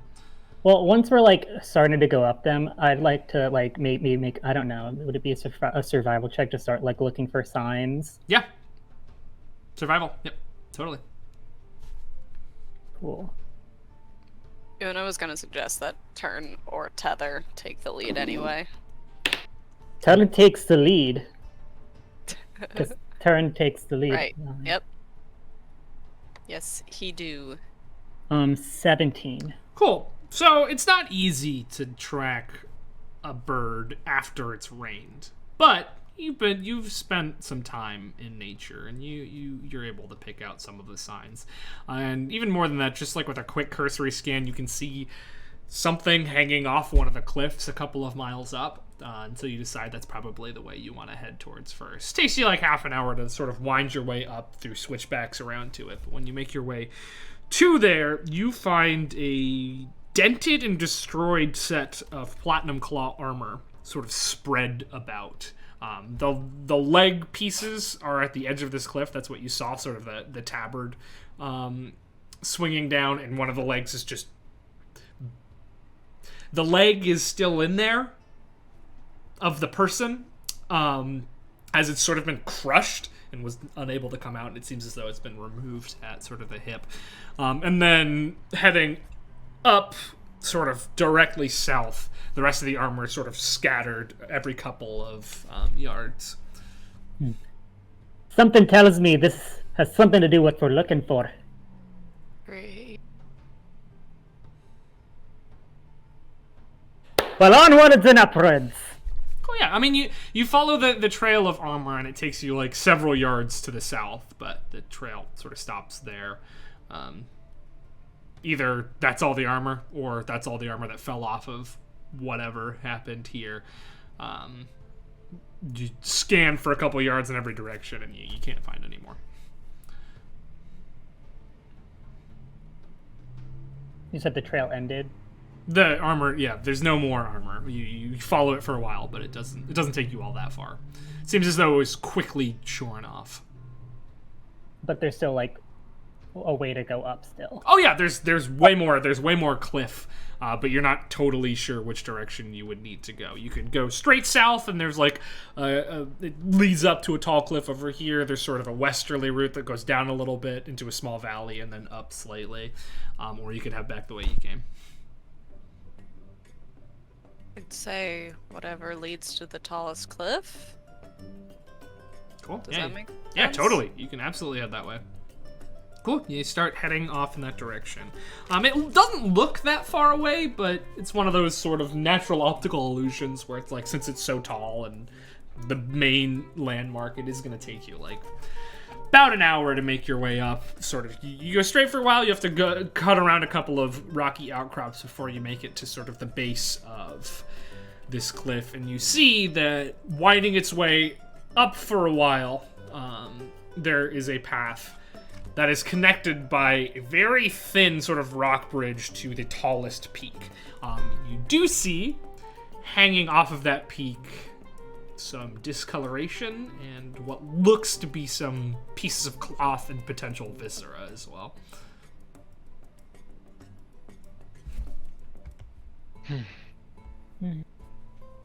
Maybe over there. Yeah, it seems like we're going in the right direction. I have an idea. I know they like to go after weak and injured creatures, so if we want to lure one out, one of us could volunteer to act injured. I think maybe... I learned something new. I could do a fake image of something if turn and I turn to tether. You could use that thaumaturgy sound effect thing. She doesn't know the name of spells. Fair enough. I can't do. Yes. Yeah, I nudged Tether like... Yes, I can do that. So if we all hide, it's a range of 60 feet. And I could cast an image of some, like, injured elf, I believe. Yeah. That's silent image, by the way. Cool. For future Chelsea. I mean, future Data Gnome. I don't know why I said Data Gnome. It's Data... I was trying to make Data Demon a thing. I don't know. Data Gnome's fun, though, eh? Yeah. Because data mining is a thing, and I can see gnomes, or dwarves, I guess, would be better. The data dwarves. Dwarf. I like Data Dwarf. Data dwarf is good. So we have sight and sound. If they like elves, we could maybe give Septon a little cut and put some of the blood there, and then quickly heal him. I don't love being bait. Yeah. You wouldn't be bait. Yeah. Why are we injuring Septon? No, just a little cut and then put it on the spot where the silent image would be. And I don't love that idea. So they have his scent? Yeah, I don't love that. Okay, I just thought they would maybe, like, if they're more scent things, they'd be like, oh, I smell blood there. If they don't smell blood and they see an injured person. Do birds hunt by scent, Turn? Is that a thing? You know a lot about birds, Turn. It depends on the type of bird. Sure does. Oh! Anyway, we would need to position it so that we could come out and attack it without it seeing us coming up from behind or something. Wait, is there one of these or a bunch of them? I thought we were taking out a nest. True. You know there's at least 2. And we need to find that nest? Or, like, find both of them? Well, I think this plan will, one, if it works and we see 1 or 2 come here, we can see where they're coming from. And 2, we could pick some of them off now, so it's less hard later. And if they flee, we know where they flee back to. Yeah. True. Also, no reason why, but I've been really thinking of picking up the quarterstaff. You know I change my weapons a lot. So, Tether, would you like to switch weapons with me just for this combat? But you always love that green adamantine sword because it matches our skin. Like, what's the layout? I have a map. Yeah. Well, it's not really that much of a map. It's just grassy texture. Great. Well, you're right, Tether. And if you just want to stick with your staff, cool with me. Alright. So, Awesome. Just if you guys are in the map tool. I don't know. Yeah. If you are or not. Don't forget you like to that you love to throw things. I do. Down over this direction. See where I'm sort of freaking out right here. I'm in the arena. I'm not. I'm looking at grass. Oh, I'm not connected to the You should be looking at grass. server. Oh my That's God. what I'm not connected to the server. I'm a big. I'm dumb seeing boy. extra Harry Tom. That's what you should be seeing. Now I'm in the arena. Now I'm in the dirt. Yeah, baby. While we're Well, it figuring goes this on out, forever. It does. I 'cause just it's remembered it's just something. a texture. I just remembered something that happened in my childhood that was weird. I used to have like reoccurring nightmares that scared me. You know how like in the Pokemon anime, like sometimes they would hold their like when the Pokeballs when they're like mini before they like enlarge, they would hold them like this. Mhm. I'd sometimes have nightmares of like holding a Pokeball like this, but I accidentally enlarge it then, and it like breaks my hand. Like I zoomed out a lot and then zoomed back in, and I got lost. I can help you. Are we getting map tool set up? There you go. Oh, thank you. Map tool should be set up already. Yeah, no, I see it. We're in the woods. We're in the repeating woods texture. It's not woods. It's patchy grass texture. It is patchy. Because Repeating I didn't expect you Badlands guys texture. to do a smart thing, which is on me. Repeating low Wow. resolution patchy grass texture. Listen, I didn't make a map for this because I thought you So- would just run straight to the nest, but you guys are being smart, which I think is nice. Are we being smart? Yeah. So there's where we are. We're nursing 2 of us right now. Down this direction Uh-huh. is the high ridge. If you go for Okay. like quite a ways down over here. Over this direction is that valley. Back over here is where you found the armor. Oh, I thought we had already gone up the ridge. Well, you went well. It's way. This is the direction. It's not right here. It's like way the fuck back. Okay. And the ridge is over in this direction, but you're sort of just in a patch of field right now. Oh I'm wait, gonna were you draw a shape for where the ridge is to show that we can't like go past it. It's still like half a mile away, unless you want to Oh, go okay. closer. Wait, I'm sorry. Could you point out that again? I was too zoomed in, so I didn't see your. Down is the ridge, up is the Down. old armor. Okay, cool. Thank you. So Maybe we get a little closer until we hear things? They're birds. They're probably loud. If they're making any noise. Yeah. It could just be like sitting in their nest waiting. Blake, Yeah. I can't move my token. I just gave you permission, but I might have given it to Turn.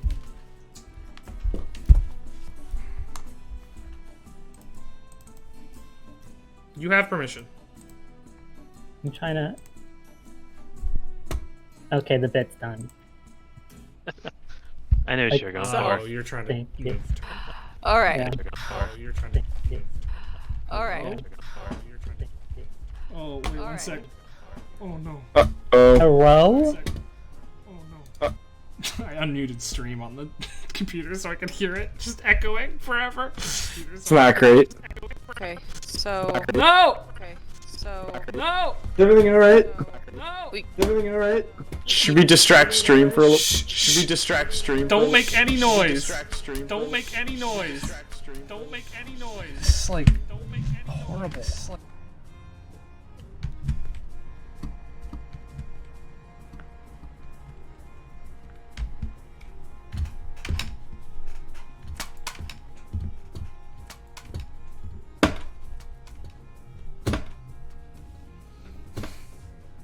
So, this is bad.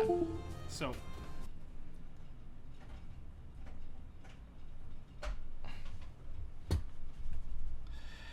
the mouse on the stream computer is not working, so I can't mute.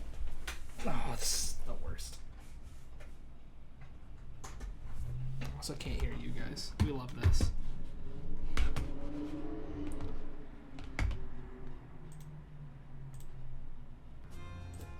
I fixed the problem. Hey. We're good. Yay! Okay.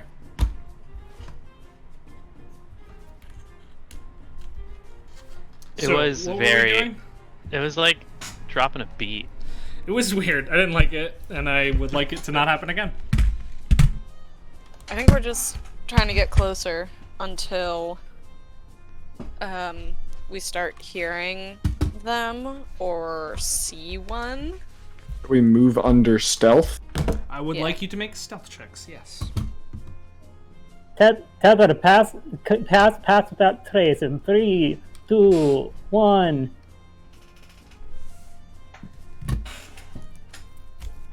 Good job.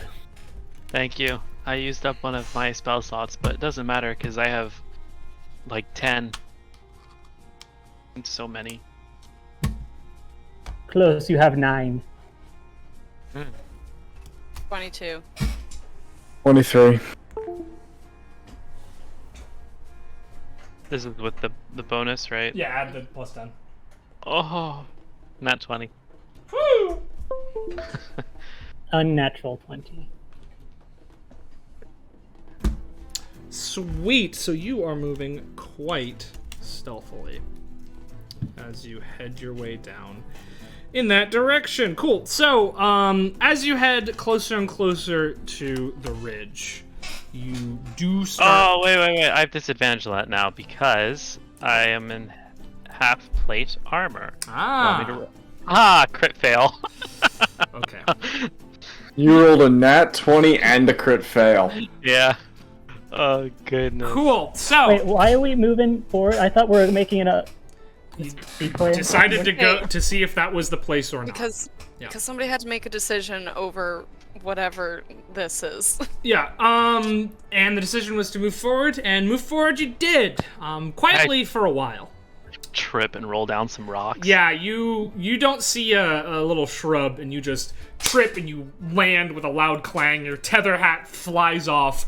You roll for a little while before coming to a stop, and you can hear the sound of like goat baying start coming from the ridge above you. Sounds like several different creatures baying like horrible goats from the ridge Wait. above you. Heather was actually turned this whole time? I Oh my stand gosh, up. no time for this. I look up and I feel my horns now exposed, and I like try to grab a rock real quick and hold it over my head. Well, and I go, what's over there? I throw the rock in a quick scramble to go find the mushroom cap. Cool. As you're doing this, a creature, you hear the flap of wings and a creature alights over the ridge. You see before you an unpleasant sight.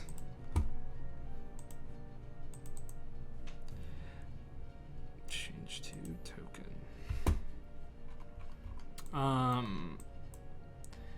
Yeah, it's this horrible thing. It looks like a giant eagle with the face of a antlered deer, but with blood coming from its giant fangs and horrible sharp canines. It's not right there. It's a little farther away, but just so you guys could see it. It's about right over here, and it's, say, 120 feet up. It doesn't seem to have seen you yet.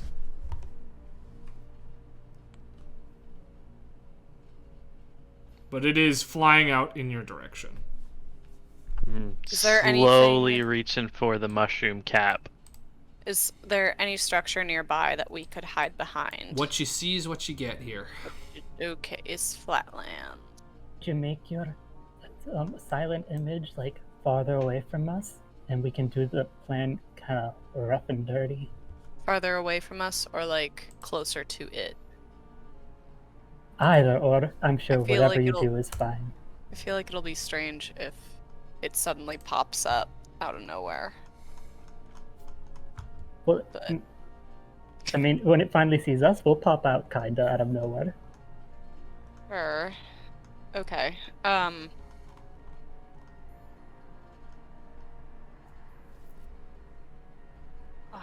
Fine. What is the image that you're making, just so I can give you a token? Just a generic elf with some wounds. And I'm gonna have him staggering and looking scared. Okay, you should have access of this guy. Alright, hold on. 60 feet from me is boop boop. Oh, it's all the way over there.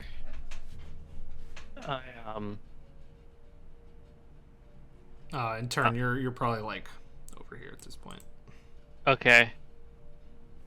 I'll try and turn my back to the group so they can't see me casting, and I'll cast thaumaturgy on the elf, and I'll make him say, "Oh, I'm dying." This creature from about 60 feet up, and starts flying, swooping rapidly down towards this individual. Seems as though your trick has succeeded. When that happens, can I break a sprint towards the creature? Yeah.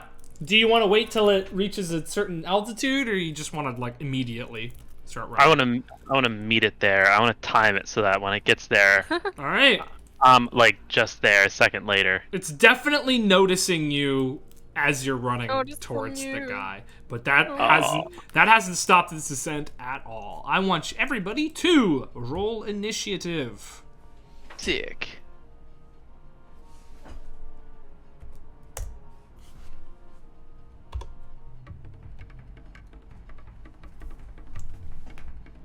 I can roll it for you, Michael. What's your? 4. I keep thinking to myself like, oh, I'll get that fixed for him, and then I never. I was about to say, like, I keep forgetting to be like, could you see if I'm doing something wrong? Well, do it tonight after this. Remind me. Okay. But it's right click initiative, right? No. You just click your token, left click, and then you go over to the bar on the side, and you click the init button. I think you are doing something wrong. Oh no, I don't know my right to my left. Sorry. Okay. Well, no, because when I click it and I click initiative, nothing happens. No. You don't right click yourself. Just select your token, and then Yeah. go over to the campaign bar where it says active D damage in it, on campus, set dead. You see all those buttons? Oh yeah. Hit init, and then it'll ask you for your dex score, and then you enter that. Yeah. Just like that. All right, Tether, you're up first. Thank you.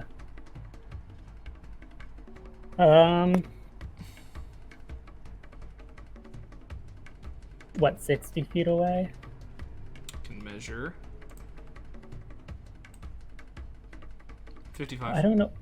I don't know why I said is it 60 feet away. Okay. So I have your weapons. Yes. Cool. We're cool, going cool. all out. Yeah, we are. 30, and I'm gonna throw a dagger. All right. I don't know. Are you proficient? Yeah, you're a druid. Everyone's proficient in daggers. You do have disadvantage because I think he's more than 20 feet away. Yeah. He is. I'd say he's still about 5 feet above the head of the guard at this point. Okay, so actually I might hit him. It is a 7. 7 does not hit. It falls woefully short. I wanted to fall very short. My strength you- score is in the negative. You try to like shot put it, and it just like spins and hits the ground.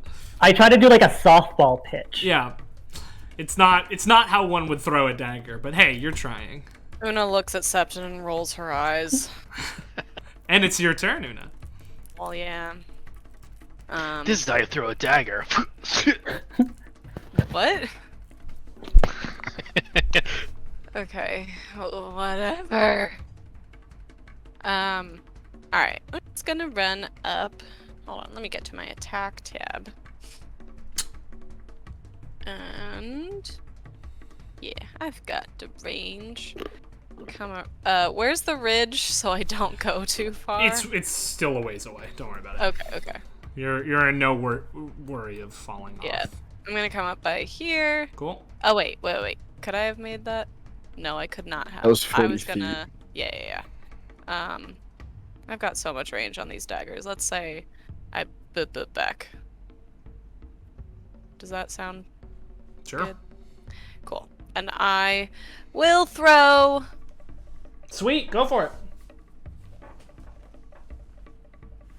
Yeah.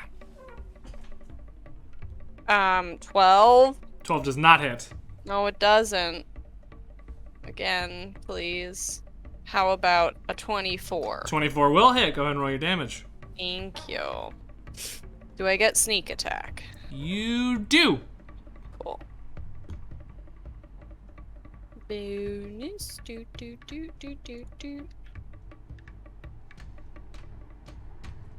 Oh, it's 3d6 now.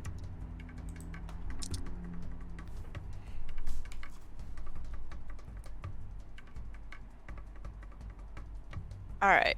That is going to be 10, 16, 18, 21 points of psychic damage. 21 points of psychic damage. Uh-oh. As you whip this dagger over towards this creature, it collides with its neck, and its sort of bloodthirsty braying is replaced with sort of a gurgling sound. It did not like that very much. Anything else from you?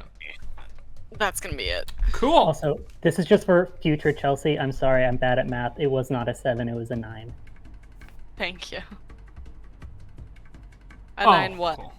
To hit his attacker. Yeah. Okay. Turn. Your turn. Turn. Alright, so when you say it's 5 feet above the soldier, Yeah. is it within melee range or is it like Well, 5 feet Well, away? you have have a reach. quarterstaff, so You yeah, have reach. it is within melee range for you. Well, a quarterstaff is still Or 5 staffs foot. don't have feet. reach. Oh, they don't. Oh. Yeah, it's not like a Alarms. pike or a... They're only a quarter of a staff, so they're not actually. They're not yet. I don't think that's true. That's not real. But it's true that they don't have It 10 is foot true they reach. don't have They're- reach. they're Okay. normal range. Thank God we I haven't think you actually could- used reach. I think you could hit it with disadvantage from where you are right now. Cool. Well, If then you sort of that- hold it wrong and try to whack it like you would a bat with a broom. No, we're going plan B. B for baby. I'm going to begin to cast a spell. Actually, does it still look like it's diving at this soldier? It's still diving. It doesn't seem perfect. all that interested in the rest of you, even though you're hurting it. I'm going to ready an action, and as soon as it is within range, I'm going to leap onto it and try to grapple it. It is okay, cool. It is only medium. It doesn't look like it could support your weight, but you can definitely jump on it. That's the plan. I'm not trying to fly away. I'm trying to pin it. Sounds good. Septon. Septon is gonna stay right where he is. He's gonna cast Fairy Fire. Dex save from the fella. Great. Maybe Fairy Fire will hit. Someday it has I to. think it might. 9. Yeah. Yeah, he's lit up. Nice. Attacks Fire have does hit. attacks have advantage on him. What color? It's can I make that? It's supposed to be green. Can I make the color match Septon You can make the color match. whenever he's changing color? Yeah, man. Why is it green? Fairy Fire, I think, is Why green. is that the default, though? Because, like, Will-o'-the-Wisps, right? Oh. Yeah. I always thought of Will-o'-the-Wisps as blue. Yeah. So any Yeah, attack see, like, I roll agree. against him. They're blue.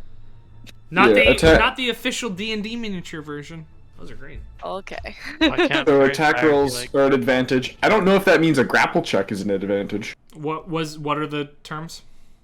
It just says any attack roll against the affected creature or object has advantage if the attacker can see it. It's an athletics Grapple check. check is not Yeah, an it's not attack an roll. attack. So But Just- you can use a grapple check in It's place used in of place an of attack. attack, but it's not an attack roll. Those are Oh, different. whatever. I feel this will probably still be useful. Cool. Well, the thing is going to continue swooping down towards this guy, which means that you get your grapple turn. It is going Alright. to use athletics to contest your athletics. hey, you said I'm rolling athletics. You have to. That's true. I rolled 21. Ooh. It rolled a 16. You Oh hell yeah! jump on its back. You are now grappling it. Fortunately, it does not prevent it from making its attacks. Luckily, Oh, I don't the care. thing it's attacking isn't real. So it's right No way. through it. I'm going to delete your silent image, even though it's not technically gone. Yeah. Might as well be. Fine. Yeehaw, It hits the ground motherfucker. with turn on its back, and it seems no longer able to jump into the air. Unfortunately for you, it has 2 attacks. So it's going to, with disadvantage, try to fucking get you with its horns. I don't think it has disadvantage. I'm giving it disadvantage because it's not a real weapon. Oh okay. It's got talons and beak, but it can't really do either of those. So, Okay. Okay. 17 to hit. Hits me. Cool. You're going to take 2 points of slashing damage from its horns as it sort of just brings them back into. Yeah, actually, make it bludgeoning damage right into your forehead. It just rams its horns into your horns, even. All right, and that is the end of its turn. Tether. Okay, I'm gonna move up. Take out my sword. I don't think you're proficient with this. I am not. And I'm gonna attack like... Ah! Holding it like this. Cool. Make a stab. So D20 plus strength mod. No proficiency. Deep 20 minus 1. Do I have advantage? You do because of fairy fire.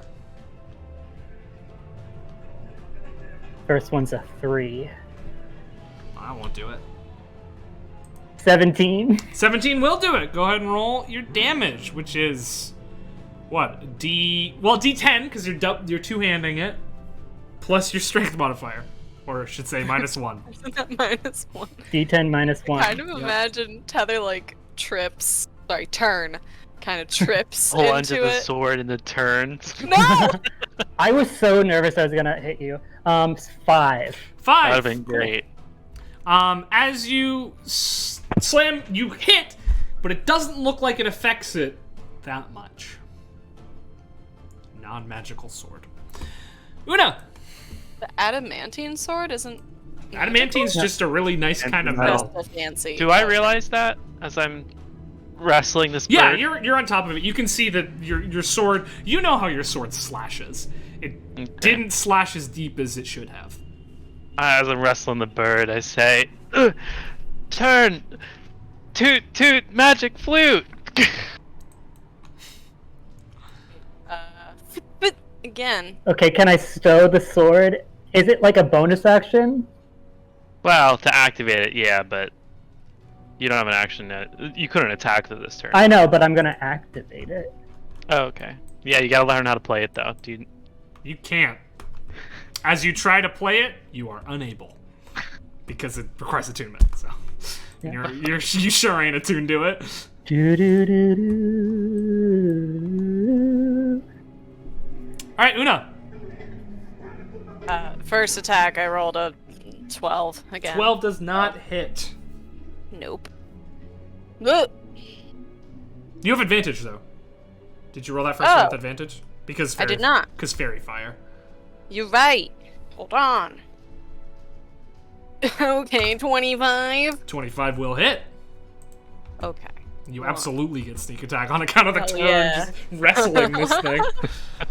1, 2, 3. Hold on. I have like 4 daggers apparently, and they on my list are all before my psychic blades. Get rid of them. What the fuck is this? No, I have them though.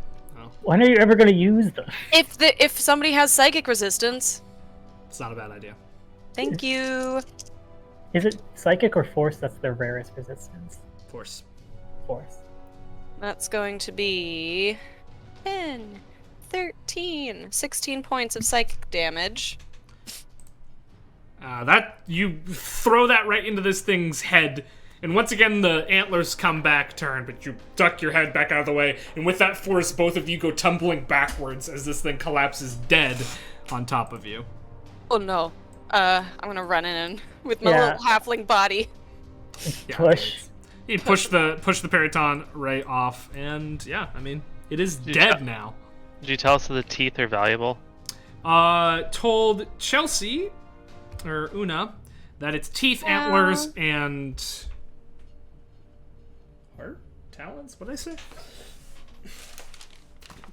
But unfortunately, Una doesn't really care. Claws, about antlers, that. and teeth are valuable Una- alchemical reagents. Una didn't tell us that. Okay. That's up to Una. Yeah, Una, Never mind then. Una doesn't really care about that. She's like, alchemical, what? Crawl up, brush off my armor, rub the bump on my head. Well, I guess that's not the horny one. What? You guys good over there? I throw up a thumbs up. Don't worry, it's not the horny one. What? Because it was weak. That was a good tackle, Tether. Thanks. I learned it from you. Captain is Yes, gonna we catch do up with the tackle gang. each other a lot. It's all that tackling you tell me about in boys' room. Yeah, the boys tackle each other a lot.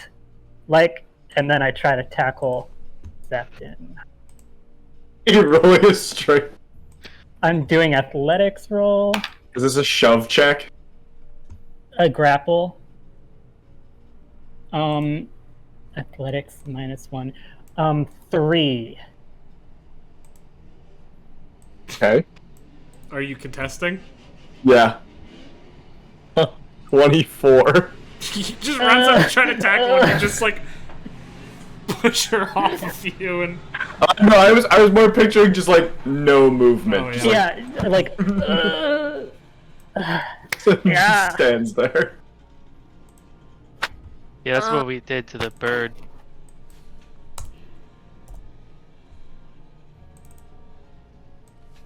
cool. So It is dead. There is more sounds coming from up above, but oh, they don't seem frightened. There is more sound coming from the ridge, though. The goat baying has not ceased. Does it sound like one or like a couple of birds? Sounds like several. Several. Okay, several. If they're all that weak, we could wipe them all out. We probably should. Una, how many times can you do that cool one? Oh, okay. One more? Or just one? once? Just once a day. Oh wait, That was really cool. creating like the image. Yeah. I can and Septon casts minor illusion. That's the elf guy. Well, you can't make one that big, can you? A 5-foot image, image that can fit in a 5-foot cube. Small Alright. elf. And they could be curled up in a ball and moaning. Small. It's elf. not as good, but like. Oh, and I think I have to be a lot closer to do it. The minor illusion card. You also have to re-up it every like 6 seconds, but. Yeah, it's a little trickier, but I can like kind of get it working. Do you think we can keep picking them off one by one? Yeah, Maybe, or at least a good number. Separate them even more. Oh, and I have to be a lot closer to do this. I feel like how weak that was, we could like get them all at once pretty quickly. But isn't some supposed to be stronger? that's If the they horny eat ones. an elf. The Which- horny ones. Who knows if they've eaten an elf in the past however long. Well, I really hope they don't eat an elf anytime soon. Yeah. Wait. Were those elf feet that we saw earlier? I don't know if you'd be able to determine elf feet or not. I I'm don't think I pretty could, but I was just asking. You know it's Although- not just elves. It's elves, humans, and half elves. Turn's favorite enemy is elves. I thought you were gonna say those were something not else. elf feet. They were human feet. Okay. Equally as bad. Well, I say let's. Sorry, I forgot that I don't like making decisions. what were you gonna say? Let- Just say it. Let's go up there and beat Great. them up. Let's go. Yep, agreed. All right, can I get a marching order? Because as you head up through the ridge, sort of curve around, it is a fairly narrow walkway between two ridges up to where this guy came from. You can probably fit like 2 by 2 if you want, but Una will go first and kind of do the sweet. stop. Okay, go. And stop. And who's either next to or behind Una? I'll be behind Una. Cool.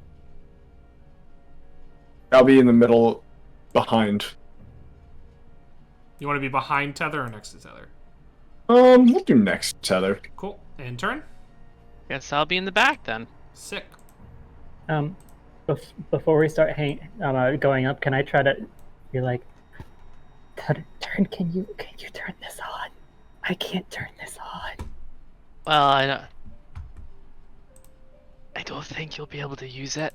In fact, since you were sleeping with that last night, I'm not attuned to it anymore. So, we'll hold on to it for now. Okay. Oh, it's alright. It's all part of, sticking to our guns and seeing this through. No one has told us they realized what's going on yet, so we're doing such a great job. We I can't know. stop until we cannot stop until we have to see how far we can get. I was expecting everyone to be really bad at it and for people to laugh at me, but apparently we're really good. I like being you. Matter of fact, this morning I woke up and I almost forgot who I was. Although, maybe we should end soon, because between you and me, Una's she's being a little strange. She keeps asking me weird questions. Makes me feel kind of uncomfortable. Like what kind of questions? She asked me questions like why you stare at me while we sleep. Oh, so that's what that's. No. what Tether would do. She Hold wouldn't. on. Una wouldn't. Okay. Una would not. Okay. I'll do some pre-questions and you can confirm or deny. Like, no, the dung beetle can't sleep in my bed. Yeah, in nicer terms. Uh-huh. I love you so much, Tether, but can we sometimes have the window closed? That's fair.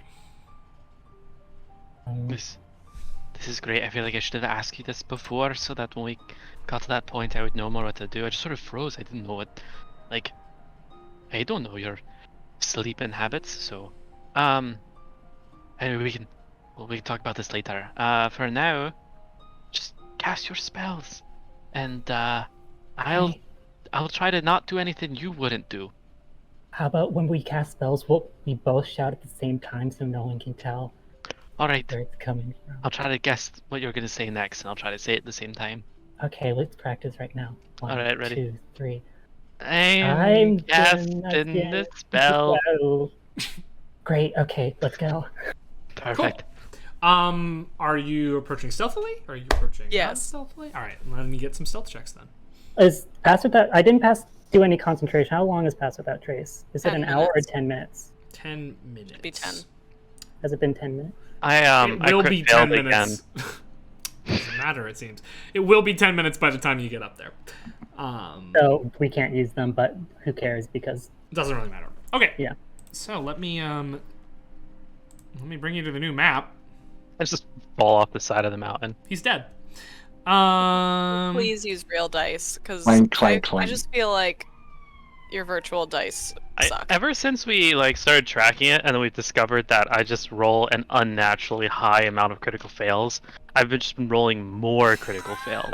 It's a beautiful thing. You should start using real dice. Can I come clean real quick? What? Can I come clean real quick? What? I had to retire the dice that Sean Chaney gave me as a present because I was bored one day while I was dog sitting and I rolled like 100 times and I realized, oh, these are weighted. Yeah. My favorite. The Nate dice. The Nate dice. So, What do you mean so? Use weighted dice. That's cheating. Yeah. I they appreciate actually weighted? Like I rolled in like a 10 or above like 80% of the time. Okay, but that's not like it's made to be weighted. No, they're not purposefully weighted. They are accidentally weighted. I think I accidentally cooked a set of dice one time because I had a really old hot laptop, and I would set my dice on top of it while like discording and playing D&D, and they slowly became weighted because of the heat. It's kind of fun. All right. My one I'm not friend saying I'm a always cheater. gets I'm it. saying I'm a accidental cheater. Cheater. That's okay. Sorry, let's go ahead. What were you were about to say something? Oh, I was gonna say my one friend always sets his d20 and all of his other die with the highest value at the top. So gravity naturally weights his dice to roll Yeah, high. no, I do that. I'm your friend now? Okay, apparently everyone does that because everybody cares about the number on the little clickety-clackety rock. I've also been told, however, that I shouldn't do that because I'm wasting the time that 20 is on top. That's nothing. Okay, that's bullshit. That's nothing. I don't think setting them on the highest number up is real Cool. either. So as you start making your way up towards the place, it goes fairly well for a while until you get up to the top and you can see in front of you, fairly grisly scene. Several corpses with their chests just ripped open, hitting. Yeah, just like lying on this blood-soaked ground. You can see several peritons flocking around, 3 normal-sized one and 1 much, much larger one sitting on a nest. The thing that sort of unsettles you about this one is that its shadow flickers around on the ground and is moving and changing and becoming different sizes and different shapes rapidly. Sort of like Eddie from Guilty Gear. As you make it to about here, however, you stub your toe on a loose rock and it flies off the side and coom, coom, coom, coom, clacks down. And all the peritons look up straight at you and they're ready for you. Everyone, roll initiative for me, please. I'm dumb. Yeah, I saw you did it. Good job. Every time you said the campaign thing, I was just assuming it was one of the buttons I had, but I apparently closed the campaign window because I do it in quarters, so I didn't want anything cluttering the map tool. All right, all initiative has been rolled. We start with Periton, number 3, who is going to fly towards you guys 30 feet up and then make a beeline for Septon. Make some attacks on you. Yes. Septon the elf. Do it.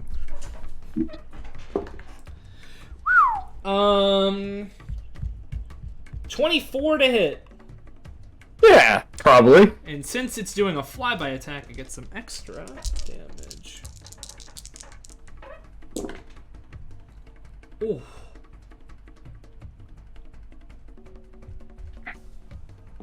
17 points of piercing damage as its beak just lashes into you there. Oh. And then Yeah, guys, the side quest will be fine. You'll be fine. And then the other one went down in 1 round. Then it's gonna swing its talons at you. I had some 11. very lucky damage rolls. That's what I'll say to that. 11 to hit with the second one. No, that'll miss. Cool. And then with the remainder of its movement, it is going to fly 10 feet back and 5 feet up, not provoking opportunity attacks. Tether. Turn is gonna do like a He-Man style raise sword above head and cast Call Lightning. It is currently raining, so you're gonna get that extra bonus there. Is there a bonus? Yeah, dude. Get extra damage if it's already raining. Oh. The clouds darken even further.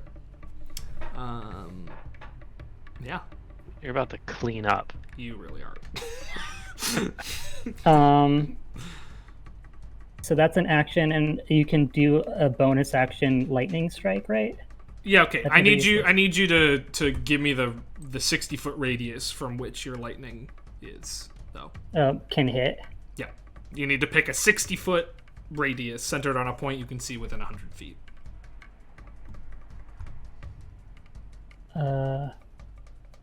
Like right here. Just why isn't? hold down spacebar and point at the Oh yeah. I was trying to do the foundry thing. here. Yeah. Okay, let me draw this for you.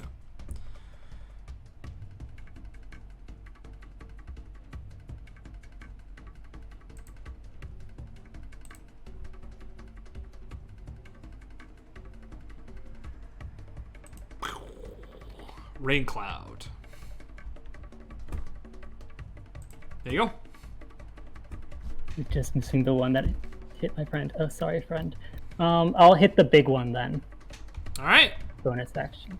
So dex save, please.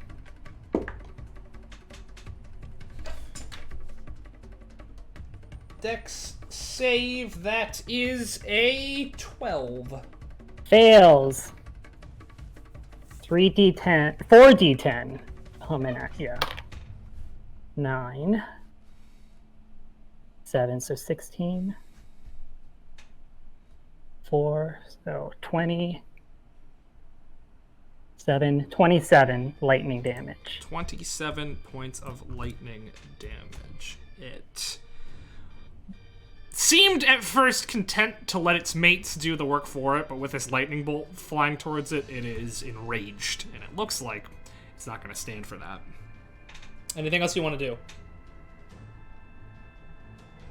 That's all I can Cool. do. It is going to take Sorry, flight guys.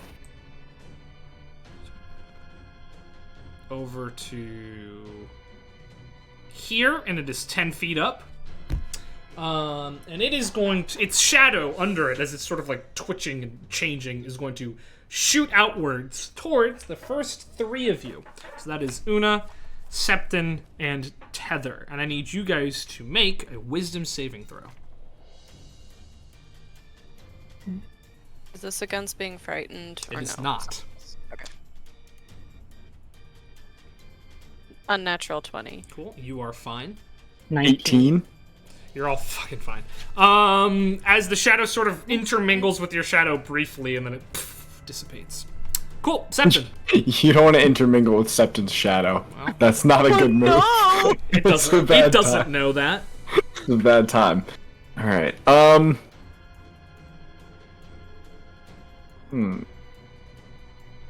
How far away did you say Paraton 3 was? 10 feet back and 10 feet up.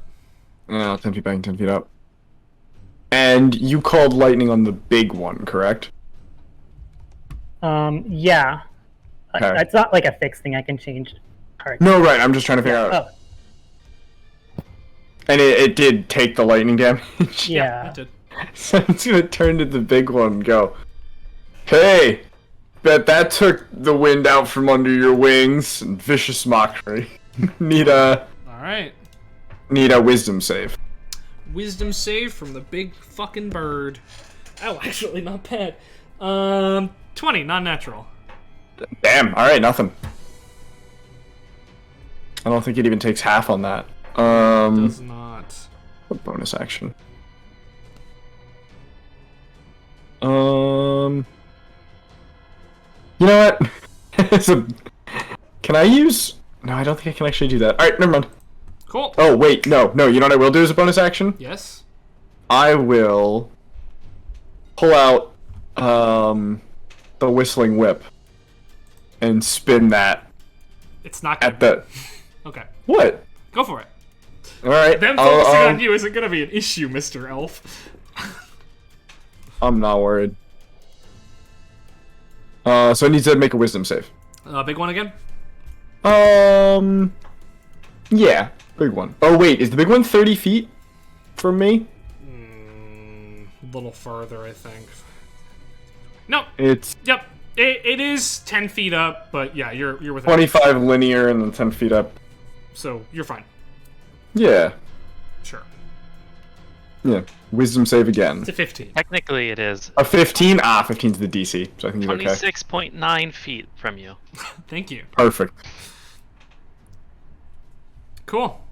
All right, Periton. I didn't do shit. Periton number 1 is gonna just zip zoom down to you, Septon, and make some attacks. First, Cool, a cool, cool. gore attack. Ooh, not great. 10 to hit. Misses. Yeah, figured. Its talon attack is a 16 to hit. That is my AC. Cool, so that's a hit. 9 points of piercing damage. And then it is going to fly over this way, 10 feet. Not up, though. Oh. Una. In Septon's head, reaction. I'll say, I can make you invisible if you want, if you think that'll be helpful. I'll say out loud, like, I mean, I can do that too, but yeah, maybe sooner rather than later. Okay. Then, let me get to wherever I put my spells.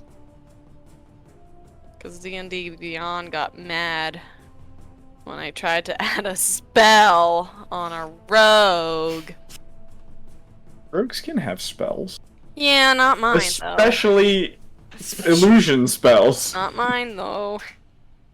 Got real mad at me. That's why you should never use D&D Beyond. No, it's great for everything else. Like, don't say that. We won't get our brand deal. We're not gonna get a brand. Do you know who has a brand deal with D&D Beyond, Peter? No, actually, I don't. It's Critical Role, Peter. They don't need us. Alright. So yeah, it's usual invisibility. Critical who? So you know, Or living like, so forward. until you attack or cast a spell. But Septon is invisible. might save you. Just don't attack, don't move, don't breathe, just pray. Stop. Don't know. There you go. Purple triangle equals invisible, I guess. Alright. The most visible color. Yeah, that's what I'm thinking. Anything else from you, Una? I can't. make an offhand if I didn't do an original attack, right? You can only offhand if you've made an attack, yeah. Yeah. Then I...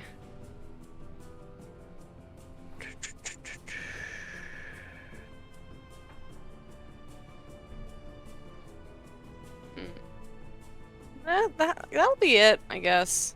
Cool. The other Periton is going to, be able to make it over to you, Una, and it is going to try to grapple you, because you are small. Oh, no. So its athletics check was a 16. Athletics or acrobatics to, I'm a rogue who isn't proficient in acrobatics. Uh-oh. Yeah, that's a 14. It latches its claws into you. Turn! Alrighty, I see. Somebody's a little grapple-wappled, so I'm gonna push forward. You don't have the ears anymore. Please stop. I noticed that. I don't notice anything. Aw. I'm going to try and wrestle Una out of the grasp of this bird creature. Alright, so... Actually, although if I push it back, that would also end the grapple. Sure would. So, first thing I'm going to do is I'm going to grab my quarterstaff, Mm-hmm. and I'm going to go ahead and cast... Okay, I'm going to say... Just to be clear, it's not just a quarterstaff. It's like, it's Craiky's staff. It's like a wizard staff. Okay. With a big rock on the top. Oh, well, I'm gonna start swinging. I am gonna bonus action cast Zephyr Strike. Cool. So that I get advantage on this attack roll. I'm going to attack it. That is a flaccid 20. That'll hit. And that is 7 points of bludgeoning damage. Plus an additional d8 from Zephyr Strike, so that's gonna be an additional 8 points of force damage. Cool, so it will take half the bludgeoning and full of the force. And then my birds are gonna try and push it back. So it has to make a strength saving throw. DC 13. 19. Damn it. These boys are Okay. a little strong. Okay, well then with my second attack, I'm going to switch it and just make a shove and try to push it back. Okay, So you make the attack, or is contested. it contested? Cool. it's a contested thing. So I rolled a 21. He rolled a natural 20 for a 23. Oh, It is gripped in there. Every time you push it back, you can see it just sort of like tearing Una's shoulders. I'm sorry, Una. That's all I got. Cool. Alright, Periton number 3 is going to swoop down over here towards Tether. Well, it's going to take a little bit of a swoop back first, and then to there, to there. And it's going to attack. Wait, do I still have my... No, probably not. My attack of opportunity when they enter in range? No. Yeah, because I don't have a... Yeah. Well, also, they don't provoke opportunity attacks when they're flying. Yep. Cool, so that will be a 16 to hit. No. Alright, its second attack, its talons, is going to be a 17 to hit. No. Cool, as it can't quite do it, and it is going to fly over here. Out of your reach. Your turn.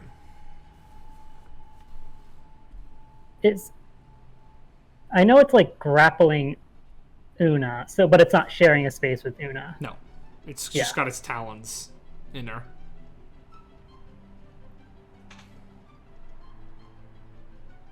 And I've never had this. I can't use a cantrip spell if I'm concentrating on Call of Lightning, right? You can cast any spell as long as it's not another concentration spell. Oh. I feel like I should know this by now. Oh well. Okay then. I'll chill touch. Well, you can't activate 2 spells on the same turn, I'm pretty sure. I looked this up for Yagras. So, like, if you use a spell, you can't do a lightning bolt. Also. No, you can do a cantrip and a leveled spell. That's a homebrew rule. No, it's not. No, that's the official rule. I'm pretty sure you Really? can drop a And with- cantrip and a leveled spell. Alright, that's fine then. And even with Lightning Blast, because he's not casting it, he's just I thought it was continuing activating. That's what I saw. That's what I saw in the errata when I looked it up for Yagras the other day. It depends. Maybe lightning. What's the spell called? Call lightning. It was Call it was a call lightning. Call lightning That's what I was might saying. have its own rules. Then. That's what I saw at least. Oh, okay. Call lightning might be special. I don't think there's No, but actually if it's anything but against. if it's a cantrip, then if that's the rule. Then yeah, that's fine. If you're chill touching, yeah, you're all good. So I don't think there's actually Oh, anything against no, 2 level no, spells. the reason with Call Lightning is because Call Lightning takes your action, and so whatever else you do has to be your bonus I action. see. I thought And after casting it, it was a bonus action to do. to On each activate. year- No, turn it's a till the bonus spell action on the ends, you first use- turn. It's an action on every subsequent turn. Oh. it's a bonus action to call it, and then an action on the same turn to shoot the Yeah. lightning, probably. Oh no, when you cast a spell, you choose a creature, yeah.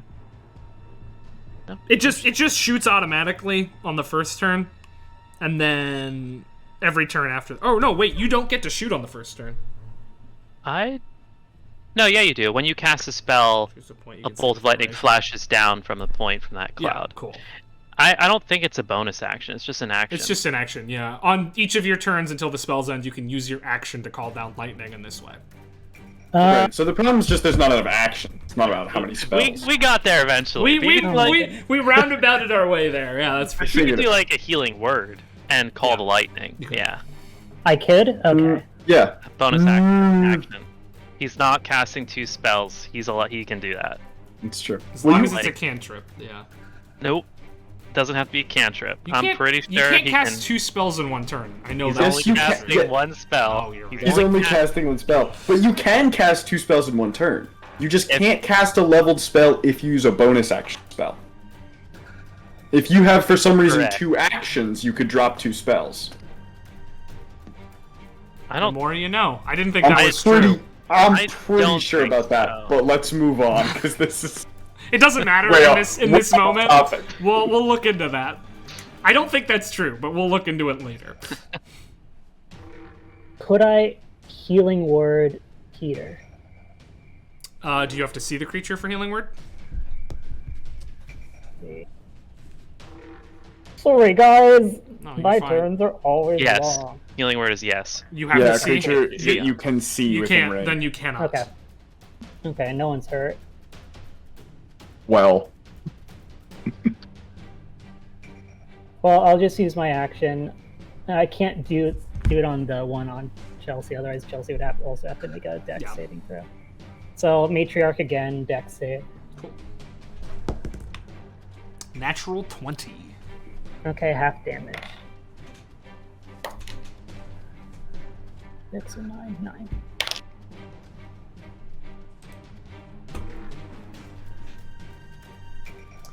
Ricky in the chat, who I trust with my life, says you can't do the leveled spell and a bonus action one. You could do a cantrip and a bonus action healing word, but not the whole. what I'm could- saying is, could you drop 2 action spells if you had 2 action? No, because even in haste, I think it specifies you can't do both Yeah. spells. But what about action surge? If haste specifies it, then it's a haste rule. I don't think so with that one. I'm pretty sure can't. though. Ricky If, says no. if with call Damn. lightning, you if you're not casting it that turn, if you cast it on a previous turn, the rules I'm pretty sure says you could, but it doesn't really matter here. Sorry, 1 sec. All right, well, what's the damage looking like? I'm trying to remember. We started talking again. I think it was 26. Halved to 13. Cool. All right, it's her. And Oh, can Periton 2 make a con save? 14. Okay, it's gonna take 3 necrotic damage. From what again? my spores. Did you activate those? Well, I don't have to. They're always there. It's I your just get reaction for extra the other thing. Cool. Yeah, and when I do my symbiotic You just energy, haven't it used increases. you haven't used it a long time because you've been fighting constructs, so I didn't remember how it worked. Yeah, me either. Cool. It's Matriarch's turn. The Matriarch is going to.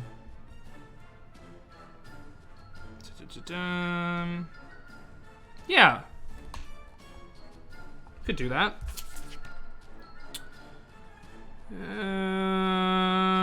But it wouldn't really make sense to. It's gonna fly up 20 feet and then make a beeline towards you, turn. And start attacking. Let's try. Ooh. Yeah? I dance in the rain. I dodge like a mosquito through the raindrops. 23? Okay, it hits me. Dodge like a mosquito straight into its claws. Alright, for its dive attack, it's gonna get a couple extra dice. 18 points of piercing damage.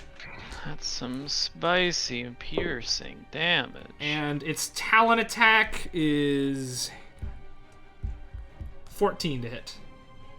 Hey, Half plate. misses because of that new armor. Half plate, baby. The second one just clangs off your armor.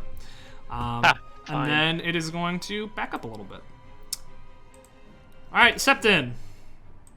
Alright, Septon is invisible, just broken when attacking or casting a spell. Mm-hmm. So, Septon's gonna pull out his health potion, take a little sip, Fair because enough. that's not a spell. Nope. Gonna be a little bit of health back there that he so desperately needs. And then he's gonna say, "Thanks, Una. I needed that," and hit Una with How the much inspiration. How much health? Oh, How sorry, much seven. health? Again, you. 7. And he's gonna inspire Una, which is also not a spell. Nope, yep, you're good to do that. Yeah. Cool. Periton number 1 is going to, I guess, then fly up a little bit and then fly over towards Tether because it can't see Septon anymore. This is a 18 to hit. Meets. Cool. So that will damage you plus the flyby attack. 16 points of piercing damage. Make a concentration check for me. I just rolled it, and it is a 17. Cool. And the second attack is a natural 20. Oh. Nice. 12, you said? What? They You said said- it's a natural 20. No, I said the damage was 12 for the did- last one. No. It was more than that. It was 16. 16. And does it get the passing by with both of them? What? The flyby extra No, damage? it's only the first attack that it makes. But this one is critical, so it's gonna do I know. some damage to Okay, you. let's see.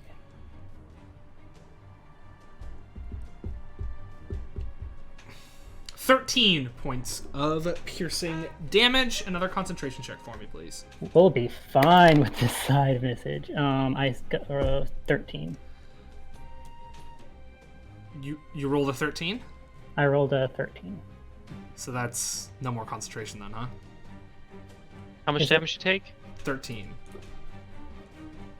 No. It's DC 10 unless DC 10 unless unless it's... it took over 20 damage. Cool. Alright, then you're fine. And then it's going to... It's got some movement here. It's going to swoop back over here. Una, Okay. you are Can- grappled by the guy in front of you. Yeah.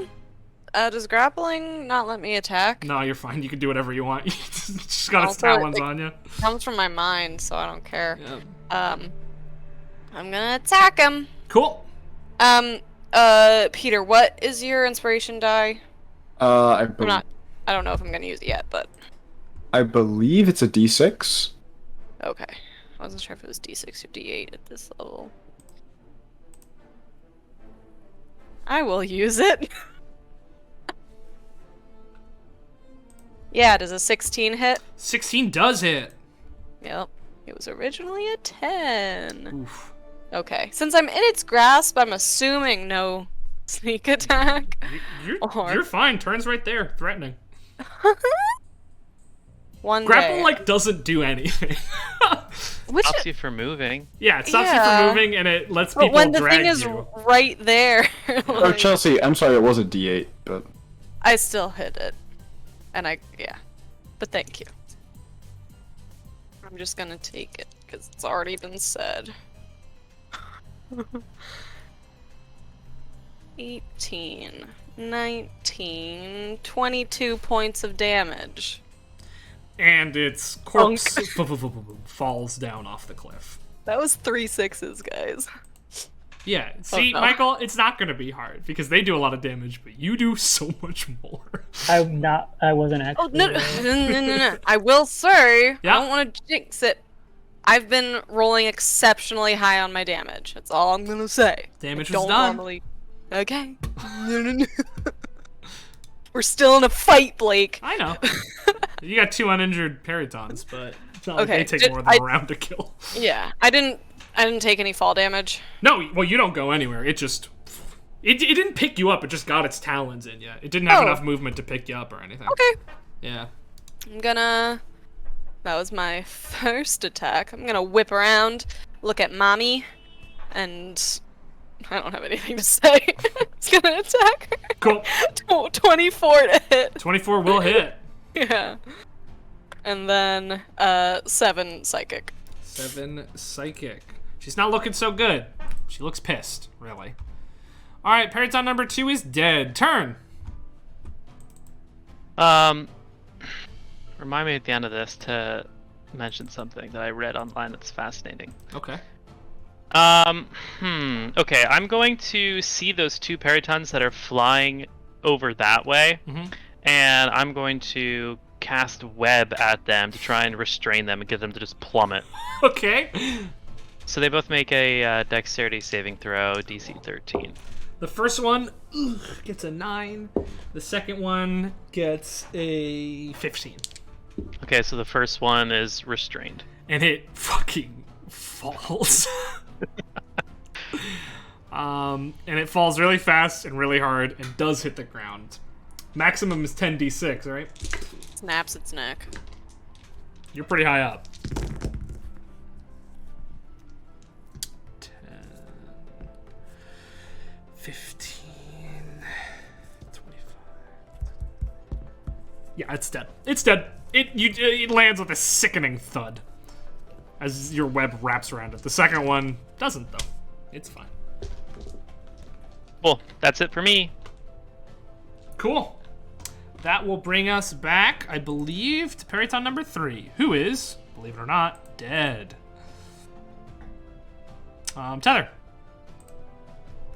I'm gonna call lightning Big Mama again. Cool. That is a 13. Okay, full damage, baby.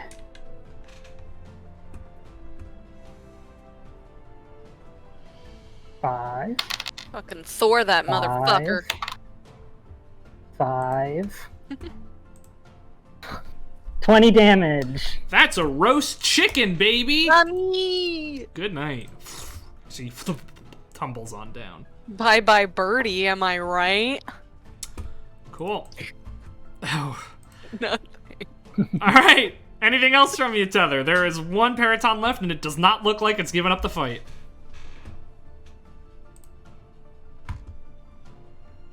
Tether. Anything else? No, that's all I can do. Septon. we got this last bird here. Mm-hmm.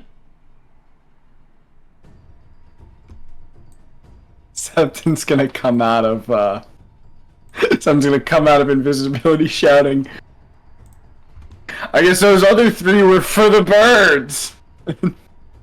Vicious mockery, the last one. All right. Come on. Wisdom Mock it to save. death. Mock it to Natural death. 20. Oh, so disappointing. Doesn't give a shit. Oh, I gotta stop trying to insult birds. Let's see. Who goes? Puns are so on point, though. Yeah, he'll turn to Una again and be like, "All right, kill the bird." Give you more inspiration. Bird's gonna fly up a little higher and then swoop on down towards you, Septon. This time, talons first. Because I pissed him off. Yeah. And just misgauges it completely and hits the ground over here. Takes 6 points of bludgeoning damage as its legs just collide with the ground.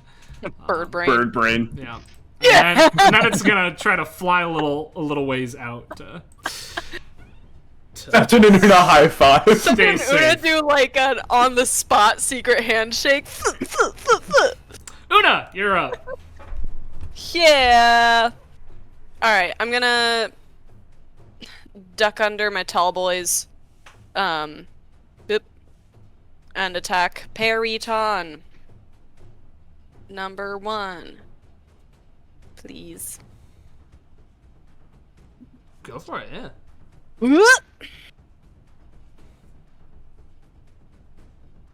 Hold on, let me get a D8 out. I'm not wasting inspiration this time.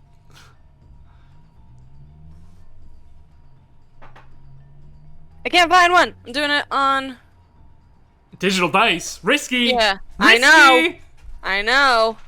It's the same odds. Like stats are stats. I thought the dice didn't matter. Oh wait, that tracks. Shit. The dice You're you finally choose coming doesn't around, matter. Oh Blake. shit, no. Nevertheless, that will be 17 to hit. 17 will absolutely hit. As opposed to literally 12, which I think is just under Chile. for them. Yay. Get fucked, boy! No sneak attack though, unfortunately. Yeah, that's... I figured. Okay!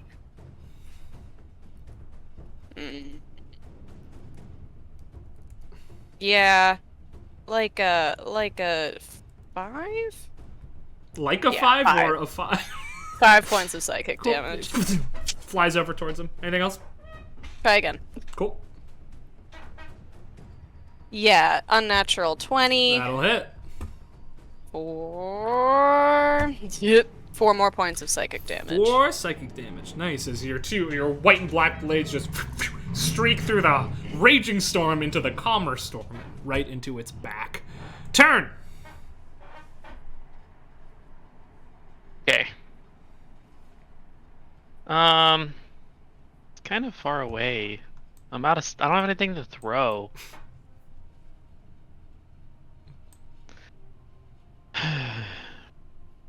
There is a whole nest. Oh yeah, I totally forgot about that. Let me say, how do you feel about the situation you're in right now, everybody? Think we can handle it. Alright, I'll be over here just, making an omelet. I, turn and sprint. Make a dexterity check. Oh. Okay. This- a dex check? The floor is, yeah, a check. It's slick with blood and rainwater. It's like a flat check. Okay. Sounds You like can make a save. Friday night. Save's fine. I wrote it down as a check, but save is probably Oh. fine. Well, I mean, like, whatever you want. I'm happy doing whatever. I want to save now that you Oh. mention it. Okay. You know, that's just the check surprised me was all. I wasn't trying to. 14. 14. You're good. Yep. You can make it. Nice. Alright, I peek into that nest. There look to be about 16 black eggs speckled with red.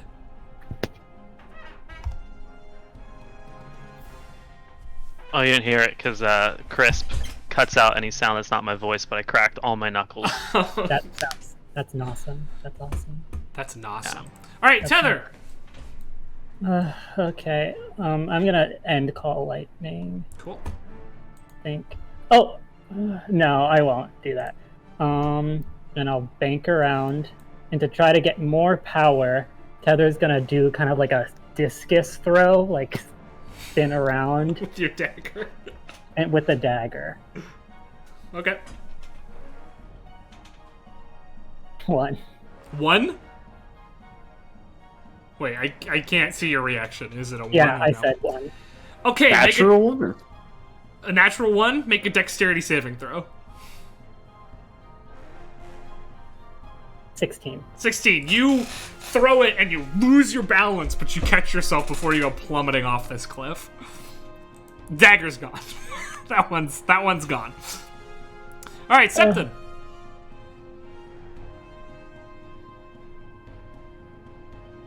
Septon. I'm thinking. Okay. Oh, can I bonus action healing word Septon? Sure. Cool. You get 6 health. Oh. Do you guys like the perspective I put on this map? With the little lines there. Oh, with the Yeah, lines, yeah. Cliff faces. You like that? Yeah, I have what's it called when you feel the fear of heights? Okay. No, I'm. Claustrophobia. No. Fights. I know. Yeah, it was on the tip of my tongue and then it left me. Pharmacophobia? What? No, that's the fear of staircases. I don't know. I was proud of it because I made the map and I thought it looked dumb, and I'm like, oh, I should have little lines. And then I actually, I spent a good chunk of my day at work trying to get the perspective correct. I was just drawing all over this journal during work. Pat, Nice. get on it. What's the fear of heights? The word for it specifically. Oh, Yeah. I'm wait. Googling it. Acrophobia. I'm sorry, it's Dumpy wumpy phobia. Jumpy wumpy phobia. I'm sorry, I forgot it was my turn. Yeah. Septon's gonna go, oh, so what? All your friends die and you just take flight? Wisdom. Okay. Just yelling at birds. Okay. And it's 2. Who? Old man yells at birds. Who? He takes 5 damage. 5 whole damage. It looks. Oh, and disadvantage Pissed. on his next attack. Well, guess who that attack's gonna be against? Well, It's it's got you. disadvantage. Is it disadvantage on his next attack or all This his is attacks next one, this I'm turn? pretty sure. 11 to hit. That'll miss. Cool. And his second attack, 16 to hit. That is my. Yeah, that is my So that'll let me hit. see. So yeah, that hits. 6 points of piercing damage. Ow! Thank you, Tether. And then he'll fly and over there. Well, he can't quite make it there.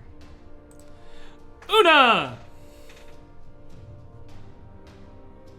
Right, where? Oh. Where'd he go? Oop. Other boop, side. boop, He did a big fly. boop, boop, boop. Not my elk. Not today. Boop, boop. Yeah, 19 to hit. That'll hit. These guys fell, so Okay. thought I'd delete them for you. 8 psychic. 8 Damage. psychic damage. He's still flying, just barely. Alright. Then another 1. Yeah, wait. 9 or 6. Hold on. it's 9. There's the line. They're super pretty and sparkly, but it gets in the way of seeing the numbers sometimes. So 15 to hit. 15 will hit. Yeah, give me that 4. So that would be 7 more psychic. And that is enough to take him out of the sky as he falls to his death. Turn, you'd be up next. So we'll start with you when we head back to Sweet RP. All right. I looked it up. It's anatiptophobia. Really? That isn't what I thought it was at all. Turn. Yeah. Gonna be walking over to the eggs. I mean, Tether. Yes. What's up there? Egg. Egg. Let's smash them. All right, I'm gonna walk up. Grab out my Yeah. stick. This is my egg smash stick. Killing babies. Pre-babies. Let's be fair. True. Splash, sploosh, splash, splash. Easiest game of whack-a-mole ever. 16 Yeah, no. eggs, 16 omelets. Yeah, no loose ends this time. Yeah. In my final turn, before ending call ending, I was tempted to just send a lightning Just bolt. catch that fucking nest on fire. Have some nice cooked eggs. Yeah. Assuming no... Can I just look around, see if there's anything in the remains? Make an investigation check. Yeah.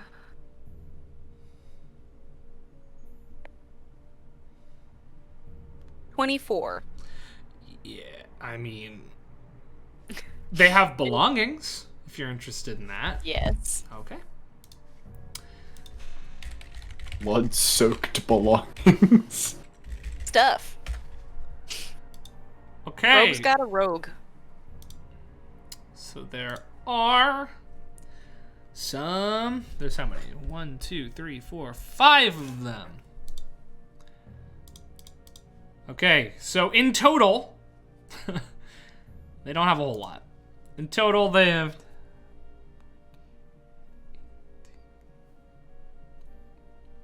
They have 25 gold pieces amongst them in various coinage, but you could just write them down as gold.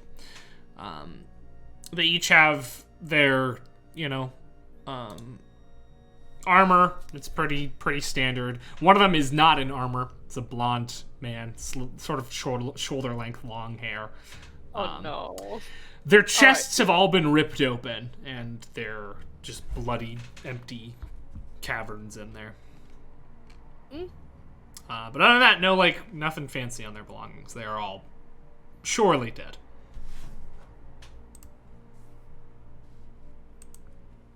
Okie dokie. I am so sad that I lost one of my daggers, and I am so sorry to myself to lose one of my daggers. Oh. And Actually, Una gave you that dagger.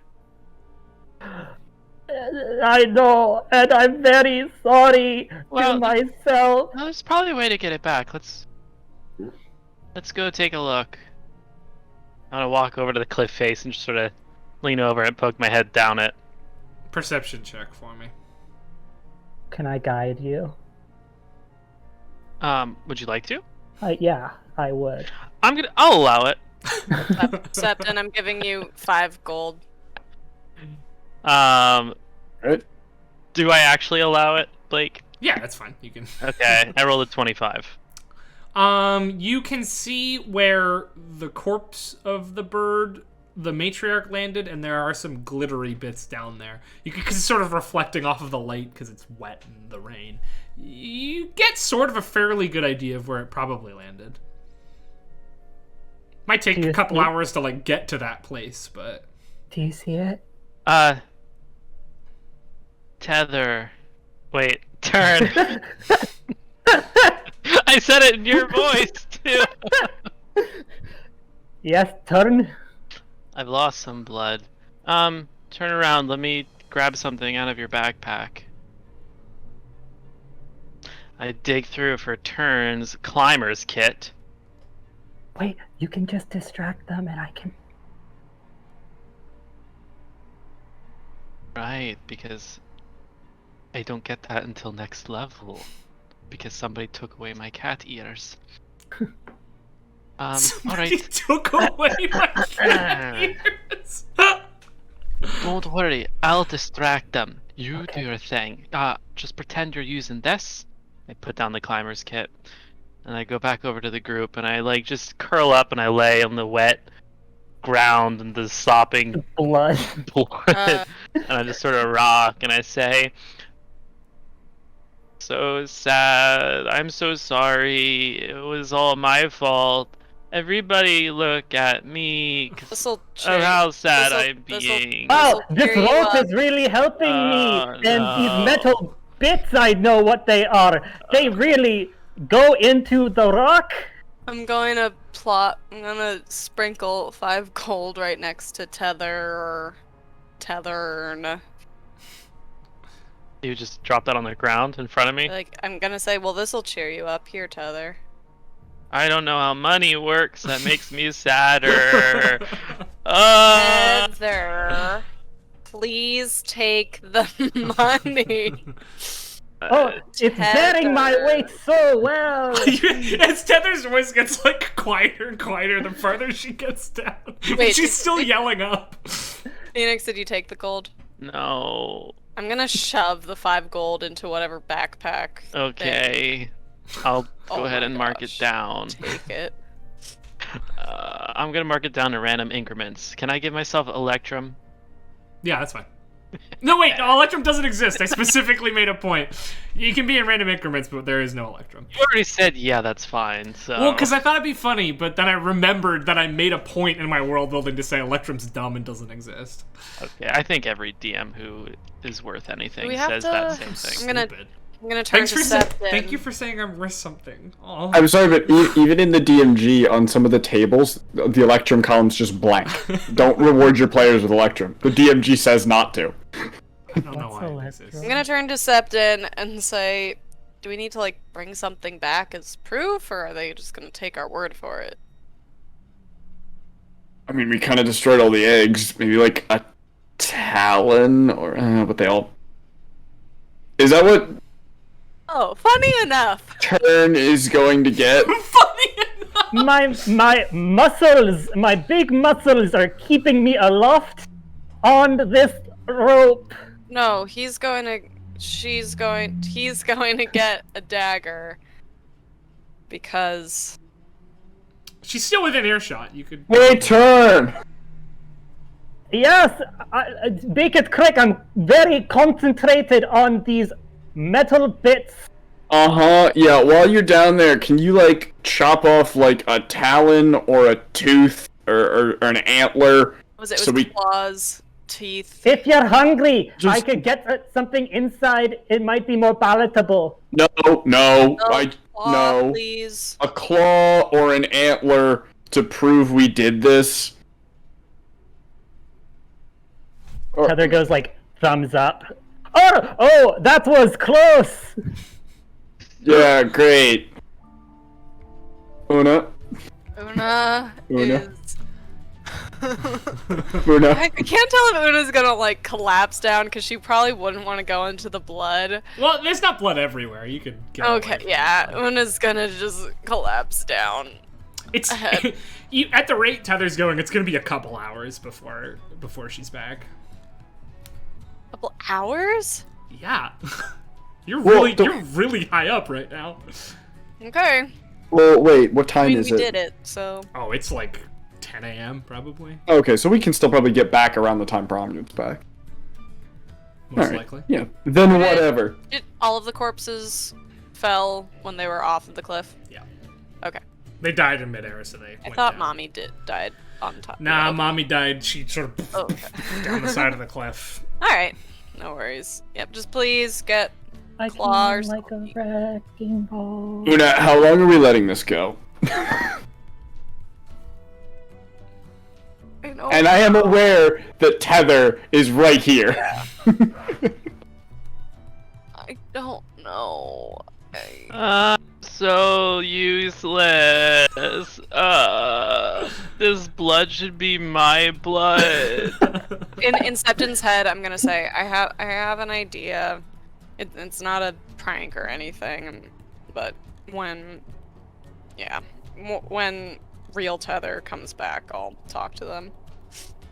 I mean, it's kind of funny. Could keep going. Yeah. It got in the way of combat though. Like A little. nothing bad happened. I mean, no, I am bleeding pretty heavily, but... Yeah. I think we got like we're good, but could have been worse. I'm so sorry. Echoes from the mountain. Rock slide. Sorry, I made a boy noise. Just a boy noise. Tether, about an hour passes and you make it. Wait, I could say, sorry, in Septon's head, I can't help myself. This would be kind of your last chance to mess with someone, though, if you wanted to. It's No. kind of fun. Okay. Tether, you make it down to the bottom of the cliff about an hour later, and make an investigation check, because Turn pointed out where the dagger is, but... Well, actually, I had something prepared for the dungeon that we didn't do, and I think it's applicable. Can I cast Locate Object? Yeah, sure. You locate that sweet fucking object. It's not that far away. You can find it. It's there. You got it. It's a little banged up, but... Okay, I have a backpack, so I'm gonna carve and get as many claws and teeth and maybe an antler or two as I can fit. I would like a sleight of hand check from you to see how well you can carve these guys up. Sleight of hand. We decided I can't guide myself, right? No, you can't guide yourself. Yeah.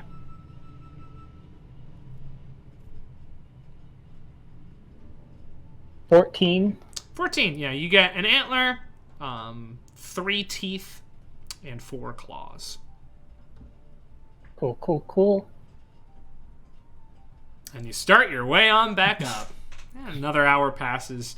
The rain is a little heavier now. It's not like as heavy as it was yesterday, but it went from a drizzle to like a slight rain.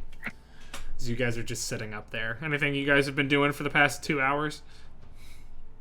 Chatting, shooting the shit. Cool. But, Mostly moaning and rolling in the blood. Fair enough. Tether climbs over the peak with just a bunch of your backpack just soaked in Periton blood. Turn. And comes up over the side. Tether has the rope and climbing gear, and she put like the metal ring things and just put them on the rope like a little necklace. Oh, You're helpful. probably missing like a tack or two at this point as she was Yeah. faking it, but So helpful. Oh, Turn, thank goodness you're here. I forgot how much you wanted, so I got 4 talons, That was really 3 good. teeth, Good. an antler. By the way, you got 5 gold. I'll hand Turn 5 gold. Yes, that is a lot. Alright, guys. Turn and Tether, before we go back. Yes. This was very fun. No, However, I'm bleeding. when it gets in the way of a job, a mission, you have to cut it out. Cut what out? It's not... The trading places gag. We were very fortunate we got off fine this time, but what if something really bad had happened? We would like you to perform to the best of your abilities. As Una says, what if something bad had happened? Septon looks at her, holding his wound. I look over. I mean, something really Tether. bad happened. I don't want to. It's not a guilt trip. It's just a fact. You can do this all you want when we're at home. Tether. Sorry. If it was going to be bad, I would have stopped. And I'm sorry. And it would happen. We're trying to do it when we're at home. I thought it was very funny, and you guys did very well. I wanna walk up and hug Tether. Aww. Alright, Tether.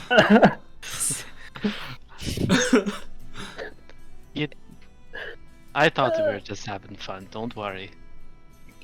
Me too. When did you find out? Oh, it was when It took a little while. Yeah, it was when Turn tripped.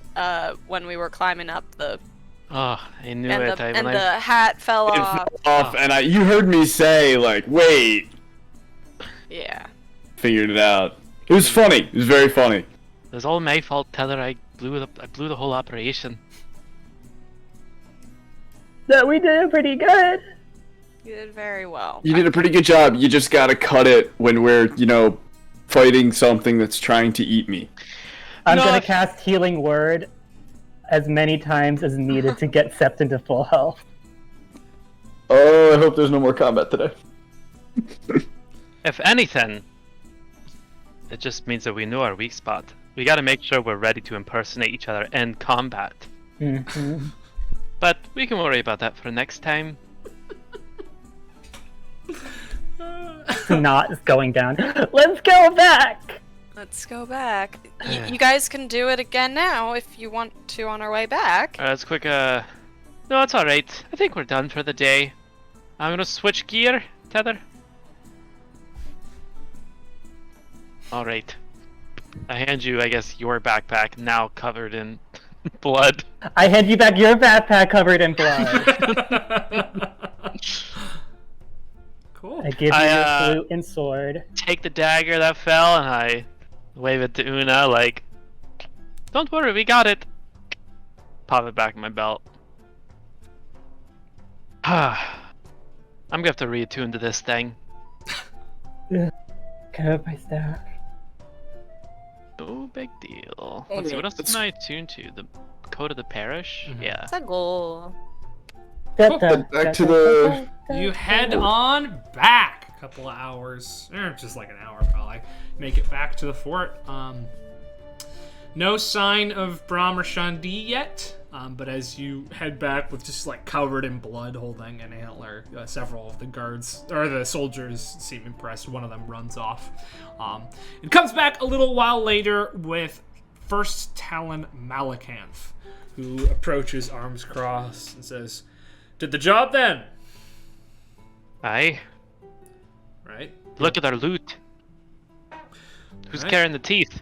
You're You are. you're free to keep any of it. So all of it, the nest is disposed of. All of them are dead. We crushed all the eggs in there.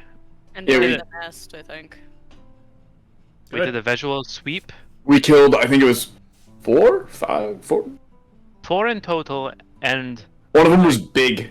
the big big one. one. We killed 5 in total because there's one before, and then there's 3 there, and then the Oh, yeah. Oh, 4 small ones, 1 big one is what I was trying to say. But Right. And Must there have might been. have been some like off the nest, but like we stayed there for like a couple hours and nothing returned. All right. Well, sounds like a job well done. I'll have I'll have a scout check out the area if you could mark it for them on a map. But the agreed upon amount with your instructor, and she reaches behind her and pulls out a pretty hefty coin pouch, and holds it out, offers it to you.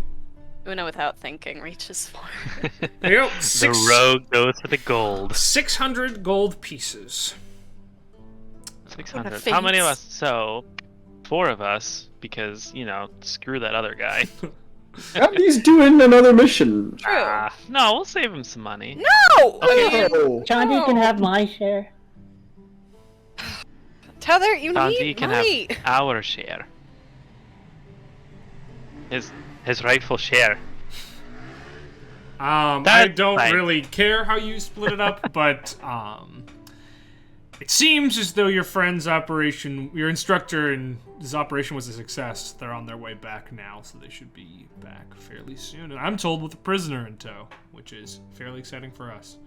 Quick question. Do you know what their operation was? He explained it to me, and I didn't think it would work, but I guess it would. Apparently, he's interacted with this hobgoblin before, Kazarak Gardoon. Has a thing for cat girl milkmaids, apparently. So dressed your friend up like one, caught him unawares, ambushed. They're bringing him in now. I mean, who doesn't? Am I right? I can't comment on that. Lingering Well, effects. with a of the cat girl, you have 6 avenues to get the milk instead of 2. No, no, no. No. That's why the milkmaid part makes so much sense. I don't know. Yeah. Are they getting paid for... Yeah, they are also getting paid. Not in gold. Okay, then $150 for everybody. All right, fine. 150 for everybody. Tether, we're gonna give Septon.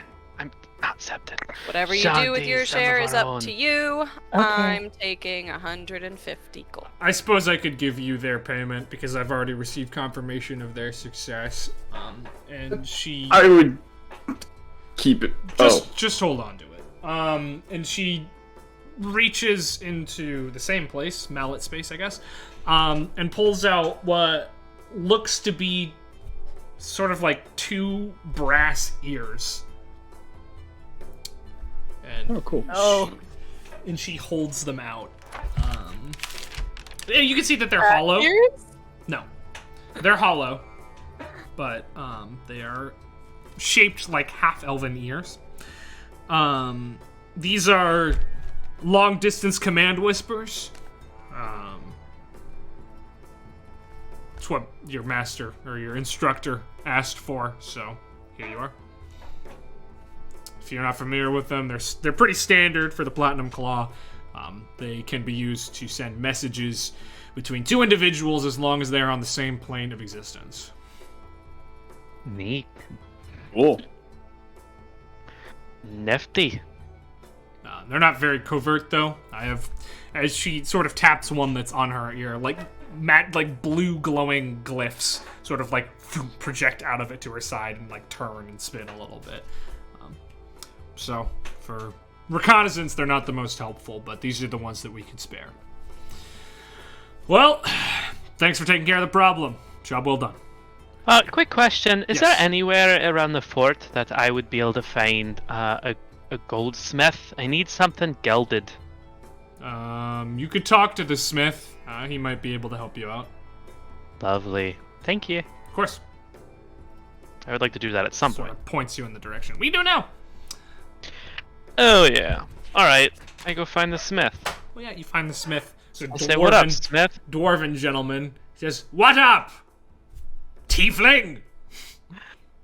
I will slip into Dwarvish, and I say, I need something gilded. And, oh no, I forgot to ask for a feather from a periton. We didn't get any, did we? You didn't. Alright, well, it's just gonna be a rando feather. I'm a little disappointed, but whatever. So I need this gilded with approximately 200 gold worth of gold. And I assume you've got the gold then, lad. I would love to have it ready for tomorrow, so I'd be happy to pay like a 10% rush charge if you could get. I need a feather. I need a gilded feather. Right, laddie. Are you using a feather as a base, or do you have a mold for me? Alright. Alright, well, you'll have to leave the 200 gold with me, and then an extra 150 for the service. Oh, it's, I mean, it's materials. Great. I can't I use know. them. It's just that the other 150 wasn't mine. It was, belongs to somebody else, so... if that's the case, then I suppose I'll have to wait for another time. I can bump it down to 100. You don't have money from past? I spent it on... The half plate. Right, okay. No, I have 356, and I have to give 120 to a friend of mine, so that leaves me with only 236 to spare. 39 silver and 295 copper. So it's still it's quite a bit under your 100 gold service price. So no, it's fine. I'm afraid I don't have the funds right now. Well, sorry I couldn't help you. No, it's all right. I'll come back another time. Aye. You can probably go back and get a Periton feather if you want. Do I have enough time in the day? Brahm and Shandi are like a couple hours away, so you could probably make it work, yeah. I rethink it, and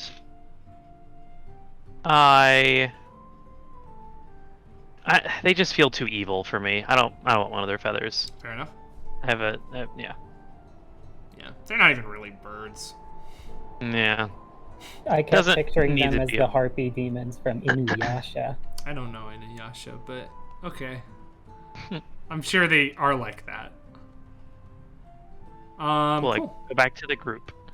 All right, you head on back to the group. Cool.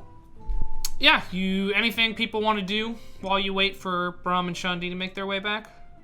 Heather is just hugging Una a lot because she missed her.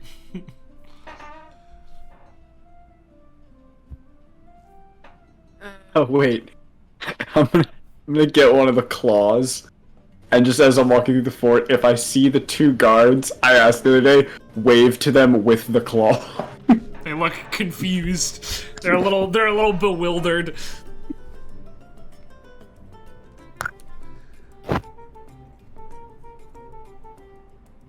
Una can't really pat your head. You're just enveloping her. And my cap makes a little roof, so you're in a little house of my body. Well, hey, did you have fun? Yeah, it was fun to pretend to be confident and make decisions. But do you think Turn kept a log of your sleep cycle? What? It probably didn't. It's okay. What? Turn! Turn! I I'm gonna shimmy out of Tether and stomp over What? as mad as my little halfling feet You're can doing be. a little turn walk. Not right now. Did Tether tell you to keep a sleep log of me? No. No, what was I supposed to? I really... Tether! March Yeah. over. Yeah. You... Clearly you do. Why? What? Why do you write down my sleep habits? I don't. You Write just... them down. So what do you do? Well, I like to see when you fall asleep. Why? And then when you wake up. Why? And if you toss and turn. Why? I don't know. I just like to see how you sleep because maybe I can make it more restful. It's just like what friends do for each other, right? Like, if any of the boys were having a hard time sleeping, I would, sing them a lullaby or play a little soft flute music. well- Sometimes when I think you're having a nightmare, I pet your hair. That's very nice of you, but I'm sleeping fine. I mean, minus the nightmare arc, but I couldn't think of another word. You really don't have to do that. Okay. We need to figure out, alternative sleeping arrangements at this point. Maybe, yeah. You're not breaking up boys' room. I mean, I don't want to break up boys' room. I feel like Tether's basically one of the guys now. Trying Dang. to pull a Tether off. So, my voice. no. So, if you guys want... She should really... No. Sean D wasn't there, it wasn't the same. It was a peak boys' room. Yeah, Okay, I was okay. probably a very pale imitation of you, Turn. Okay. I'm sure you did a great job. Stefan didn't even do any of the warrior rituals. Did you slap your Alright, thighs okay. a lot and try to sing the bird songs from Okay. today? Tether, I guess you're not doing anything wrong. Maybe don't pet my hair anymore. Being touched in my sleep is kind of weird to me. And I now really wish I chose different words. Hey, You had very good intentions, but it makes me a little uncomfortable. hey, Are you gonna be okay? yeah. Insight check.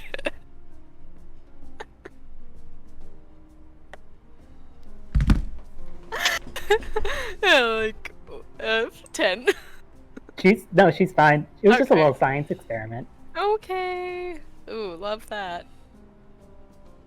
Love being the subject of a science experiment. Welcome to my world. Una wakes up with mushrooms growing in her hair one Oh morning. no. 1 second. Oh, as I'm gonna walk. Where are we? You're in the fort. I'm eating some hot slop, Barrack. We're going to the mess hall then, yeah. I'm gonna go to the bathroom, and as I go back in Tether's head, I'm just gonna say, don't worry. I don't think Turn suspected anything when I told him about, and I'm walking away. You messed with the wrong rogue. Una's getting mischievous.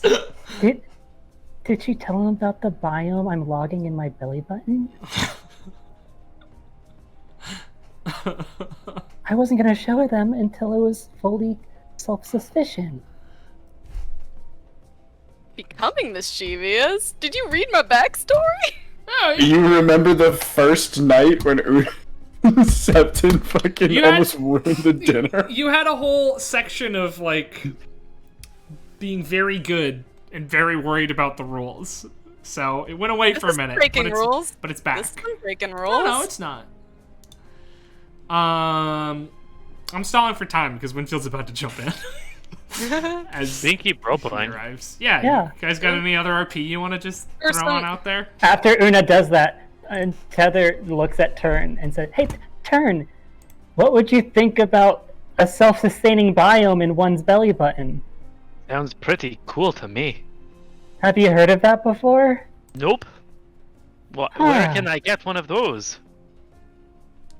Well, if you put a little... Oh, I'll tell you later. Alright, fine, but don't make me wait too long. Septon, who I'm assuming is also at the table, just was about to take a bite of slop and then just drops it. Oh, you're not gonna eat that, Septon? No, I'm alright. I'm good. He says through his bloody bandages. Hey, that was yesterday. I also took 20 points of damage. Yesterday? That's today! Oh yeah, it Also was said, how much did I today.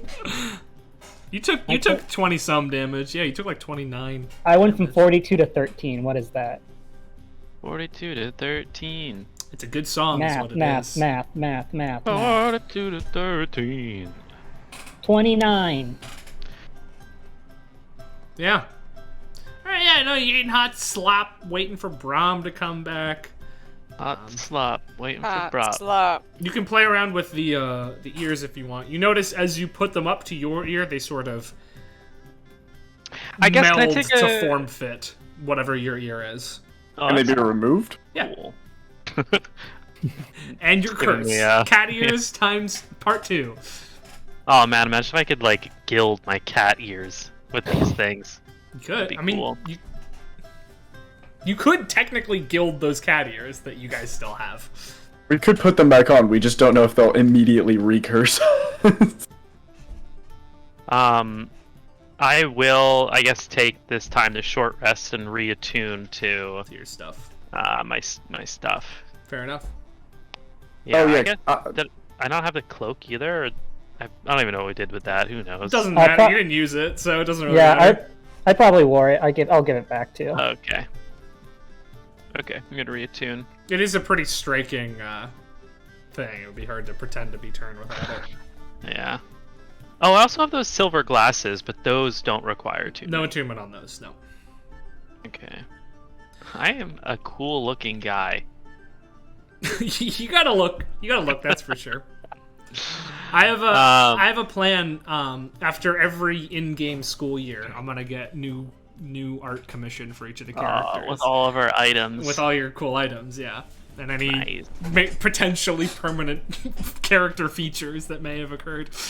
I wish I still had the cat ears. Can my art be of when I had cat ears? No, sorry, it's got to be the beginning of year 2. Maybe you'll have cat ears again. Who's to say? You're not there yet. Oh, I need to get a really good recognizable scar before that point. Good, yeah. I can give you one. Do you want one? Yeah. I have more bark. Septon, you can attune to the gloves of the porter if you'd like. Oh, I forgot I had those. Yeah. Oh yeah, are we short resting? I guess I Yeah, should you're short resting. use some hit dice. I have a clarification on the gloves of the porter. You are the center of a 60-foot radius where the two portals can go. I don't know how I worded it before, but that's what my intention was. So like, if you move outside of if you leave the portals there and you move outside of that 60-foot radius, portals go away. Oh man. So, but each portal just has to be within 60 feet of you. Of you, yes. But that still is two portals that could be potentially 120 feet away. Absolutely. Oh yeah, something will attune to him. Cool. And is it a bonus action to create a portal, or is it a action to create the portals? Bonus action to move one portal. Action to move both. action to create two? You can't create one, because you have to create them both. Oh right. Yeah.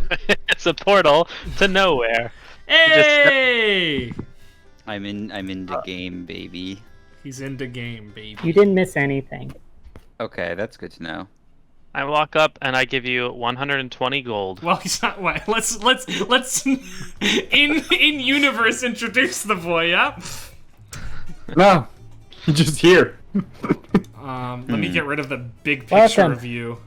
We're just talking about self-sustaining biomes in our belly button. Okay. So, there's a little bit of a commotion at the front gate. If you guys want to go check that out. I go check it out. Cool. Heck yeah. Yeah. I grab both my bowls of slop and I run over. You see three figures walking towards the front gate. You see Shandi dressed like a milkmaid, like as the last time you saw him. You see Braum also dressed like a milkmaid, for seemingly no reason, and a sort of shaggy hobgoblin in manacles being towed behind them.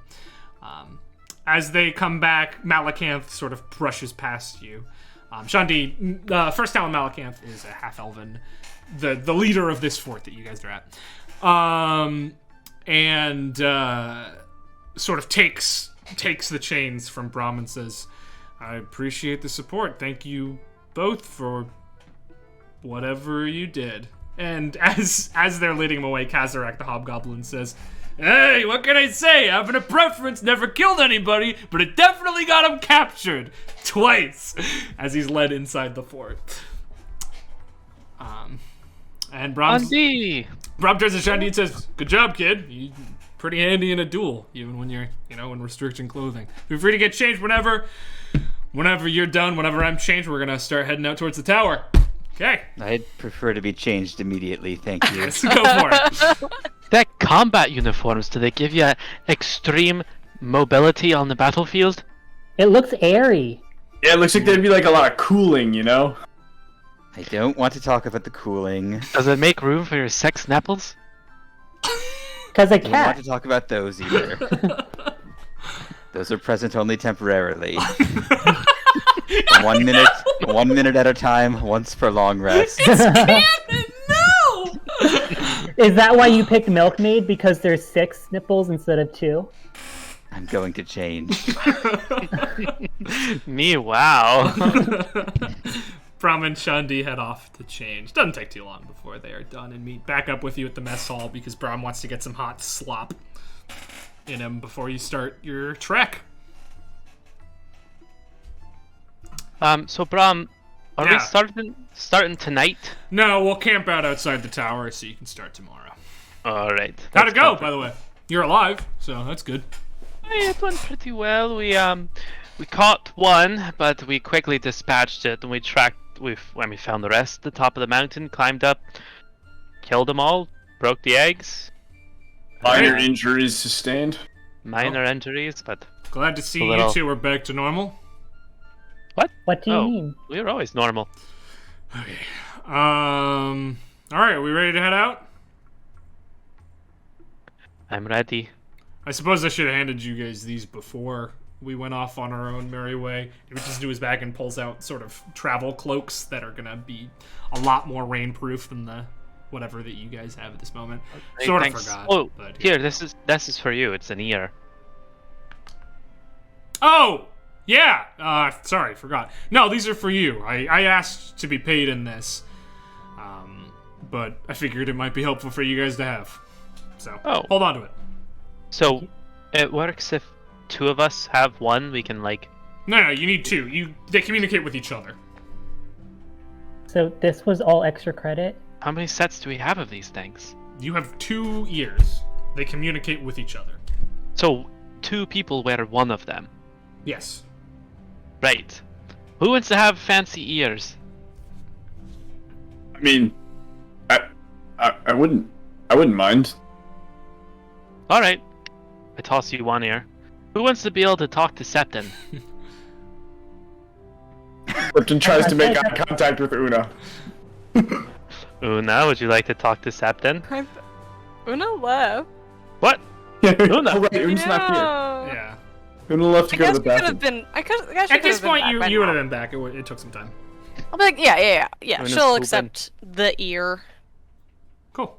All right. Guys- So wait, if I'm in the group and I want to communicate with Una, can everyone else hear me say Yeah, it? you speak out Okay. loud, and then whoever's on the other side can hear it, and back and forth. It's like a walkie-talkie, but magical and shaped like an ear. We get like, It's sending stones, is really what it is, but it's ears. could we get more to like connect to each other, or is it just 2? You probably could. This is the most I could get out of her, though. No, right, I know, but like we know a guy who runs a magic shop. These are Magitech, unfortunately. Thanks, back. Made by the government by the Empire themselves for the Platinum Claw specifically, but I'm sure you could find some. Do the right jobs, get the right rewards. I mean, that's just sort of a teaching moment as well. You don't always have to be rewarded in gold. You can be rewarded in services that only the group you're working for can provide sometimes. But be careful with that one, because sometimes you make a deal with the wrong sort of people. We've never done that. Oh, yikes. What were these called again, Blake? They are Ear called... of talk to Septon. No. And I have ear of talk to Una on my No. They're called... Technically, they're the Platinum Claw's long-distance command whispers. But you can just call them whispers. Okay, so I have a million things called a whisper. Okay, that's fair enough. if like I have it on my ear and Una talks, can people around me hear it, or only I can hear it? So say you and Una are in different rooms, right? Right. And Una activates hers, you can hear what she's saying as though it were going into your ear. So like it's Okay. not speakerphone. Right, so people next to me can't hear what I say. Unless Or they like can't hear what she unless they says. like get really close and listen in. It's Right, like a right, cell phone. okay. Yeah. Right. Andy, I have 120 gold for you. 120? Oh, thank you. 120. Okay. Because if we would have split it up 5 ways, it would have been 120 each. And you gave me 150.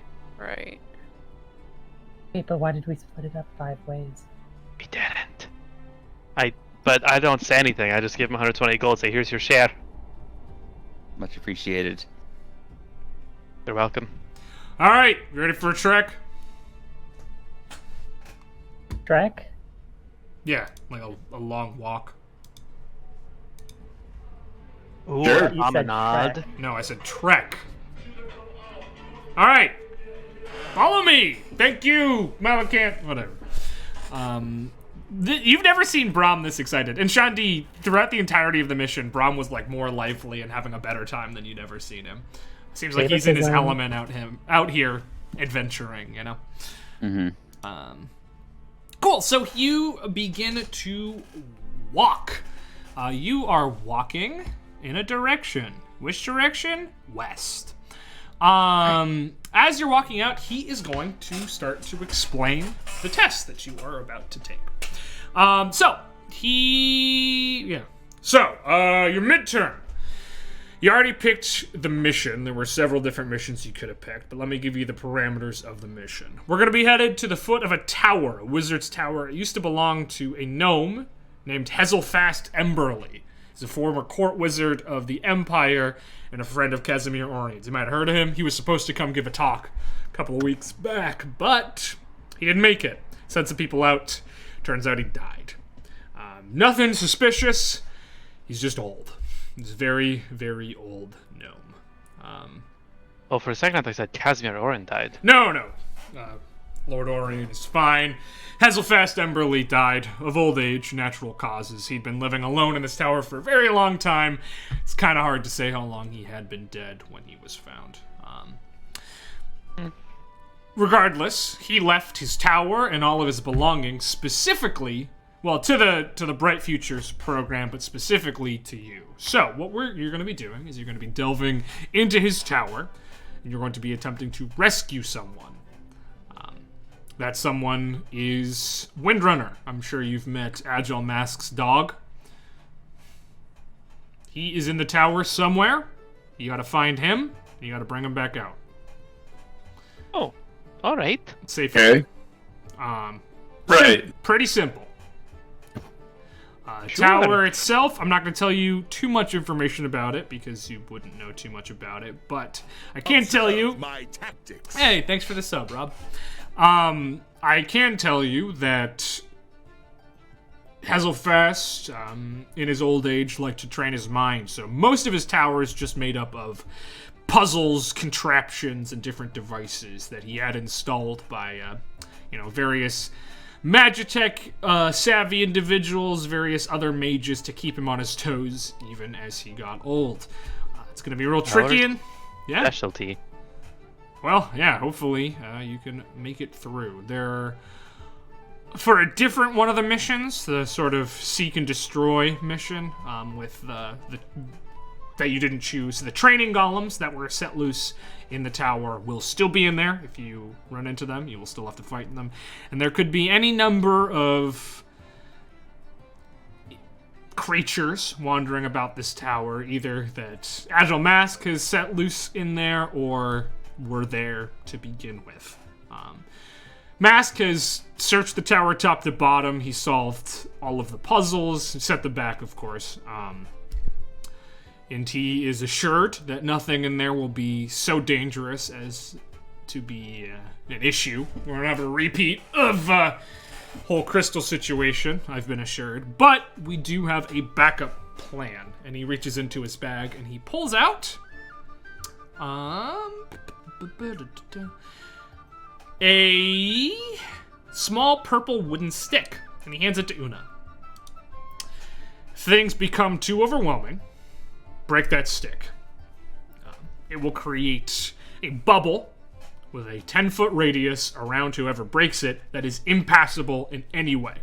Nothing can get in, nothing can get out. It will also, when he pulls out another stick, snap this stick that I have here. If you need to do that for your safety, feel free to. You will fail the test if you have to do this. I'll come in, I'll rescue, I'll make sure that you're alright, I'll make sure whatever's going on stops being a problem. But you will fail the test if you use the stick. In that case, we can just leave that stick right here. I would recommend taking it just in case. I mean, Mask is a faultless tracker, and I'm pretty confident that he's seen everything this tower has to offer, but yeah, I knew Emberly a little bit. It's sure to be full of twists and turns. There might be a thing or two that he didn't even find when he was in there, so. Question. Yeah. You said you searched everything except the back of the tower? No, he searched the whole tower. He set it back. He set everything back the way it was. Oh, Yeah, and said did the everything same thing. the back. No, he reset all of the puzzles that he had solved. Alright. Closed any secret doors. Redone anything that was there. Did we camp out already, or are we... No, we're on our way still. Oh, alright. Yeah, but I'd love to answer any questions that you have. Once you get there, you can ask some questions if you'd like. Don't know how forthcoming he's gonna be. Yeah, treat it as though it's a real dungeon. Oh, anything you find inside has technically been left to you, so feel free to loot as you will. There might be some good stuff in there. Mask said he found a couple of things of interest that he left in there, but... When you say left to us, you mean like we own the tower, or like the Bright Futures Initiative owns the tower? Or... it was in his last will and testament that his tower, and anything within was left to the students of the Bright Futures program. I own property? Technically. We legally own it still until you, graduate, I suppose, but... Would that hold up in court of law? Our ownership of it? The program's ownership of it? Yeah, it would. I don't think minors can own property. Who are you calling a minor? I'm 33. How old are... Oh! That's true? No, it's not. I want that to be a running theme with Phoenix's characters, that he is the only adult in a I mean, children. I'm 78. Yeah, but you're by elven standards, that's a baby. Yeah, I was gonna say. What's not a baby? Baby boy. Baby. It's just not an adult for another Boy. Small boy.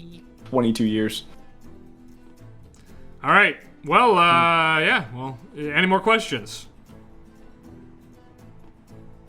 Nope. Cool. I've got a piece of advice or two for you. There are a lot of rooms in this tower. There are several floors, some easy to find and get to, some not. You don't need to explore every room. In fact, I'd advise against it. This is a rescue mission.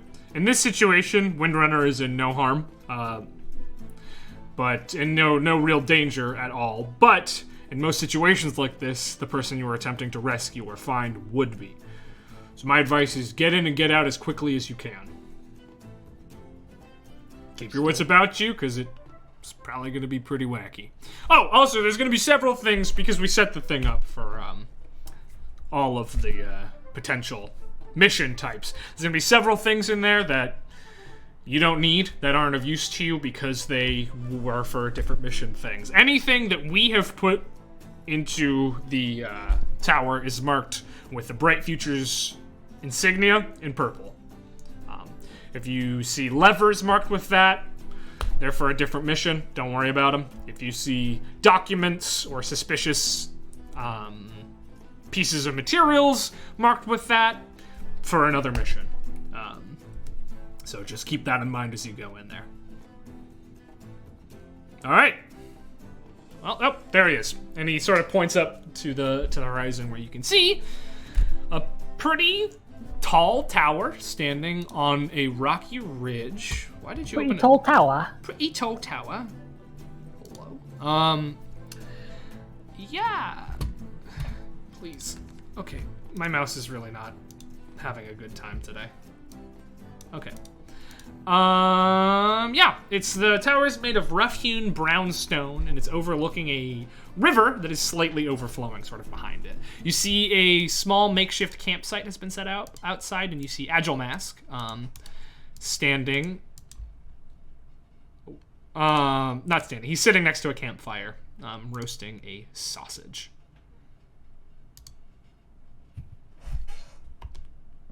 Yep. As you approach, he just sort of waves a hello to you. With the sausage. His other hand. He's got the sausage and he waves the other hand. And then yeah, he oh, nice sausage. Sorry, my mouse is only right clicking for some reason. Yep. All right.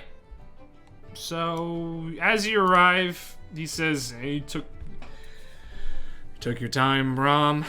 Yeah, well, we got up to something on the way, but we're gonna camp here for the night, and they're gonna go in tomorrow. Hope that's all right. Has Windrunner got food? Yeah, he should be all right. Shouldn't be an issue. Got some extra tents. You can set them up if you'd like." And he opens up like a little cooler, pretty much. Fantasy cooler. It's just like a wooden ice box, and starts pulling out Colding. more sausages. Bud Light. Yeah, he cracks out some Miller. Let's cross the fucking Yeah. the continuity. Brings out the champagne of beers. But yeah, he's like, yeah. That's our sponsor. Dude, it's the sponsor of Iron Horizons, that's for fucking sure.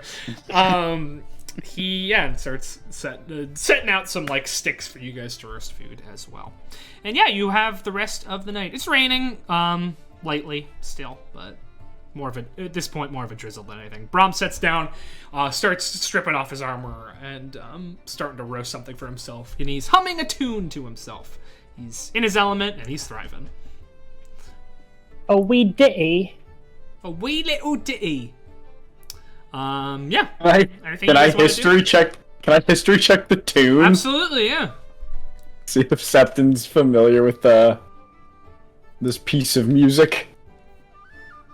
That's a 13. 13. Actually, you are. It's a pretty popular Fae folk song, actually, about a trickster Fae who thwarted all of the Archfey throughout the land. One trick by one trick until they had to crown him Archfey in his own right because he had fooled all of them. The joyful little tune. It's like an epic folk song. There's like all sorts of different verses. People sing it differently everywhere, but you recognize the tune. One of those songs that has like 80 verses, but people know maybe 3. Yeah, that's the vibe. And like depending on where you go in the Feywild, they know different verses, usually having to do with like their Archfey. But yeah, you recognize the tune, and he's having a great time. Yeah, there's 3 tents that can be set up. Mask has a tent. There was a second tent set up next to his, assumedly for Brom, and then there's 3 tents to go around for the rest of you. Boys' tent. We're all cramming in one tent. They're gonna have to do 2 people per tent. I think maybe I'm imagining that. How many people? I think they even say how many people you can fit in a tent. Let me double check. Oh, tent, 2 person. Is there a tent, 1 person? They're all 2-person tents. These tent, tents. For the boys. All right, I'm gonna gather the group up, and I'm gonna say, do we want to In talk your arms. in my arms? I'm gonna say, do we want to put just a loose plan together for tomorrow, so we're not going in with nothing? Because I'm thinking, Tether, you're not able to repair locate creature by any chance, are you? I don't think so. Because locate object could work if we know something that If he wore a collar. He doesn't wear a collar. he wears nothing. All right, that won't work. Do you have like a favorite toy when he used to be around campus? I don't remember him really being that kind of dog. I shouldn't know. He's pretty stoic and he liked to go nude. So. Locate animals or plants. Do you have that? Describe or name a specific type of beast. How many You dogs learn the are gonna be in direction this and place? distance of that beast within 5 miles, if present. All right. Well, depending on how specific that is, that might be really useful. It'll at least get us in the right direction. Like we'll know if we're too high or too low in the tower. I also can find traps. That'll be very useful. I have Mage Hand, which is really just making my birds go and touch stuff for me. But I can also speak with animals, but Tether can already do that as well. So I guess we'll start with that. Is that a concentration spell by any chance, Tether? No. Locate animal or plants, no. Interesting. You'd have to, it doesn't last. You just know. Yeah. And then it goes away. How many times can you cast that? It's a level 2, so 3. So we should probably cast it when we first have to make a decision to go like upwards, and then just periodically use it as best we can to close in. This was a wizard's tower, right? I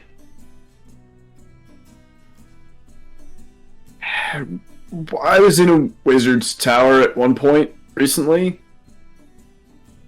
I don't think we should assume it's shaped like a tower. on the inside. Because when I went into Averth's, wasn't it weird on the inside? Yeah, it was shaped more like a cathedral than a tower. Yeah. Yeah, when I went to visit Averth, and saw Elias, it was just like, it didn't look inside the way it looked outside. But you do know that that was a tower belonging to the most powerful mage guild in the land, and this dude was like a former court wizard from a couple like decades ago. Still. Yeah, but just something to keep in mind. That's a good point. Great point. We could ask Agile Mask. Maybe that's one of the things he could tell us. All right. Hey, Agile Mask. Is the inside of this tower shaped like a tower? Yeah. You can call me Mask, also. All right, thank you, Mask. I mean, it's doesn't totally make sense as far as floors stacking up with each other, but it is tower shaped. Yeah. Good to know. All right, well, I still think it's worth using at least once to give us a head and then see what we get from there.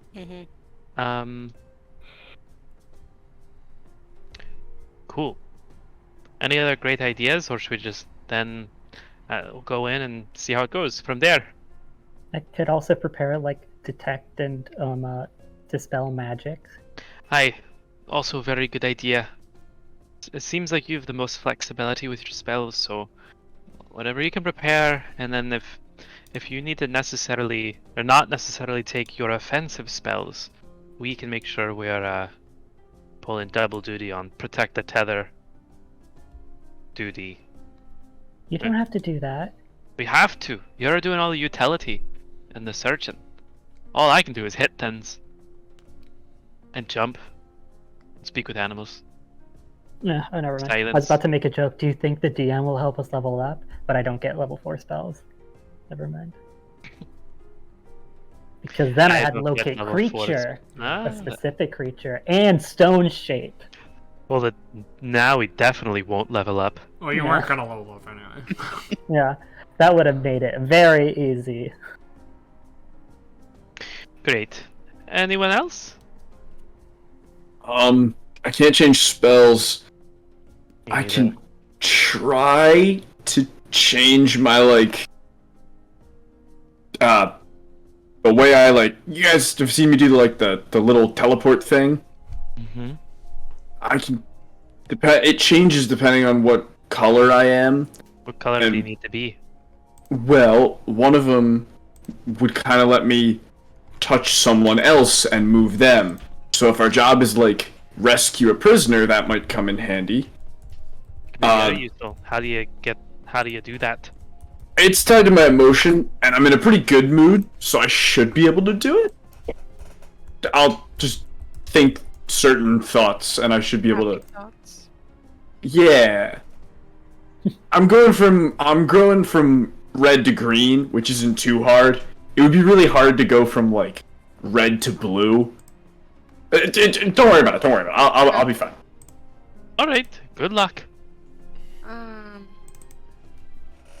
I'll put up our usual whispers, and now that Septon and I are linked, I can get all of us.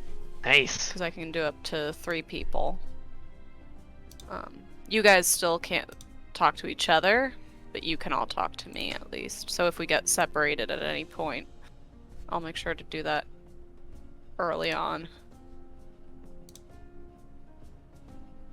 If we want then to look I'll- out... Go ahead. Yeah, and then I'll fight things if we need to. If we're just offering up what we're good for. Do you know how to disarm traps? I should. That's a rogue thing, right? Yeah. Because I Yeah! can find traps, but I can't disarm them. Well, knowing is half the battle. Disarming will be the other half. I'm pretty sure anyone with high sleight of hand, though, can technically disarm If you have traps. a, It's not Isn't specifically there rogue, a right? disarming kit or something? There's Thieves, I think it's in Thieves. It's in Oh, Thieves' right, Tools, the it would be. Thieves. Oh, yeah. Thieves' tools. Aye. I mean, most traps also sometimes you can just throw something at it, but unless it's really sophisticated. Which is what I was going to suggest, because I could have my echo act as bait for traps as we explore. Nice. That's a brilliant idea. Great. Cool. So, with all the planning that commences, you talk your way into the evening. Mask and Rom fall asleep as you continue to plan, but eventually, unless you have any more planning you want to do. Do we want to keep watch? Someone should. I can have a feeling someone should keep watch on the entrance of the tower. I don't have to fall asleep for 4 hours, so I sleep half the time you guys do. I can take half the night. I'll take. Oh, no dark vision. There's a fire. How close are we to the tower? There's a campfire. Okay. You're like at the base of the tower. Okay, I'm not blind. Okay, then I can take the shift after Septon. Cool. Or, yeah. Awesome. Yeah, don't worry. Nobody's gonna attack you during the night. So, but you take the shift, and make it through. I want you to roll something for this, Septon. For the watch? Changing your color actively. Well, now hang on. I had something for this. Okay. I had something for this. Septon is going to, before, as people are lying down for bed, he's gonna be like, alright, hang on, I'm just gonna like run off and use the bathroom real quick. Okay. And Septon is going to, where did I put Morgan? I'm gonna run off, just step off into the woods, just far enough that people can't really hear him. Gonna hit the ear. Okay. Activate the ear. Yeah, and I assume Una's gonna get like Skype call notification. Yeah. Dun, dun, dun. Doo-doo. And Seth's gonna be like, yo, think of all the shit we're gonna be able to pull off with these. Yup. Wait, what is our sleeping arrangement? Because doesn't hers light up? I don't know what your sleeping arrangement is. You guys didn't choose. Oh, true. Una probably would have gone to bed first, knowing she has to. I'm sleeping in a tent. Well, you're all doing that, I think. Well, yeah, so I would have my tent. Oh yeah, you also have a tent, huh? I would be happy to share if someone doesn't have a tent. But if everyone has their own tent, then they can go sleep on their own. Heather would want to give Una her own Actually, tent. everyone would be able to have their own tent as long as Una and Septon switch out. Huh? Yeah. Well. It does when you activate it, the glyphs just boom pop out to your side and like rotate and glow. Under the tents, like the Game Boy lights under Yeah, the pretty blanket much. at 3 a.m. Lights up. Yeah, no, that was all Septon wanted to say. I was just like, yo, this is gonna be awesome. Sick. All right, then yeah, those and happy since thoughts. Spring is the season of cheerfulness and celebration. Those happy thoughts will allow you to change your color. That's for sure. Septon is usually red because of boldness and unfettered energy. Green gang. Green gang. Green has returned. gang. Green gang. Dang. All right, you sleep. Oh yeah. No. Even though Una's alone, for the audience, she Love it. she's thinking, and she's pondering. She gets a little smile across her face, and like the tension in her shoulders that is usually puts them up to here actually kind of relaxes a bit. And then she drifts off to bed. She goes to bed. Nice. All right. The morning comes. It is raining hard again. Hard rain. But luckily, you're going to be inside today. It's hard water. Hard water. It's like it's like Batman when they put the hard water in the. Never mind. What? In the Batman movie, they have to dehydrate. The UN gets dehydrated, and then they use hard water instead of soft water to put them back, and they all have the wrong language. That's how the movie ends. Anyway, it's the best movie I've ever fucking seen. Anyway, yeah, you are good to head on in. Do we get long rested? Yep, you're long rested. Nice. I'm gonna heal. Sick. And if everyone's in the map tool, so I hope they are, I'm gonna put you guys on the current map, the current view, and you should be able to see. Never mind, I didn't give you permission. Yeah, I just see darkness. Yeah, I know. Give me a sec. I would have just gone. I would have said, "Oh yeah, I see it." You're the worst, dude. Why would you do that? That helps no one. Okay, and now I go. Una taking the lead. Oh, so you can't see. Cool. All right. Am I doing- You find yourself in the tower. I'm assuming you Okay, don't want us whispers. to move too far because it changes our sight lines. No, you can see the whole room right now. Like you manually reveal stuff. No, you will reveal stuff as you move through, but right now you have vision of the whole room. Right, we can just step into the Yeah, room. there's vision blocking lines around the border of this room, but what you see right now is what you get. I'm hoping Blake didn't put like a trap on like the first square of the. I'm hoping we can walk into the room. Well, don't. Be dead. Whispers on. Tether. Turn. Shandi. For 4 hours. Nice. So if it takes longer than 4 hours, let me know, Blake, and So I'll can probably do you it again. whisper both ways? Is it both ways? Yeah, you can talk to me. I can talk to you. We don't have to see each other. Just Nice. within a mile. You can't talk to Tether or Shandi, though. Okay. If you wanted to really tell them something, you could tell me, All right. and I'll tell them. And we'll Okay. do You're a like- whisper down the lane. You're like an operator. Let me connect Yeah. you. Let me connect you. Okay, so this entrance hall of the tower is rather grand. There's a high arched ceiling with gilded wooden supports that give it the same architectural feel as a cathedral. A massive, larger-than-life portrait of a gnome hangs on the wall between two doors on the western wall. So between those two little doorways over there on the west, there is a big ol' portrait of a gnome. It's a handsome older gentleman dressed in purple finery with a cape. There is a bench right to the left of you, Septon, that I meant to put in, but I forgot to do it. But resting on that bench is a candle holding down a piece of paper. There are 3 doors, excluding the one that you came through, there are 3 doors leading out of here. And that is what you see. Suppose we grab that piece of paper. Well, maybe. Clearly, our first clue. Be a little cautious, maybe? I'm going cautiously. Okay. Cautiously pick up that piece of paper. Is it? I Is it- slide it out front of the candle without jostling the candle. Great. Crumpled paper.png. Crumpledpaper.png. Check that shit out real Is quick. it dark in here, Blake? Or No, can I see? there are lights you can see. Okay. I do have There my are- droplets. There are Magitech lights. And then I wanted to go to crumpled paper so I can show Crumbly baby. everyone. Man, I don't love these words. Crumbly paper. Crumbles. Crispy crumbly. Crispy crumbles. Cool. So, Oh.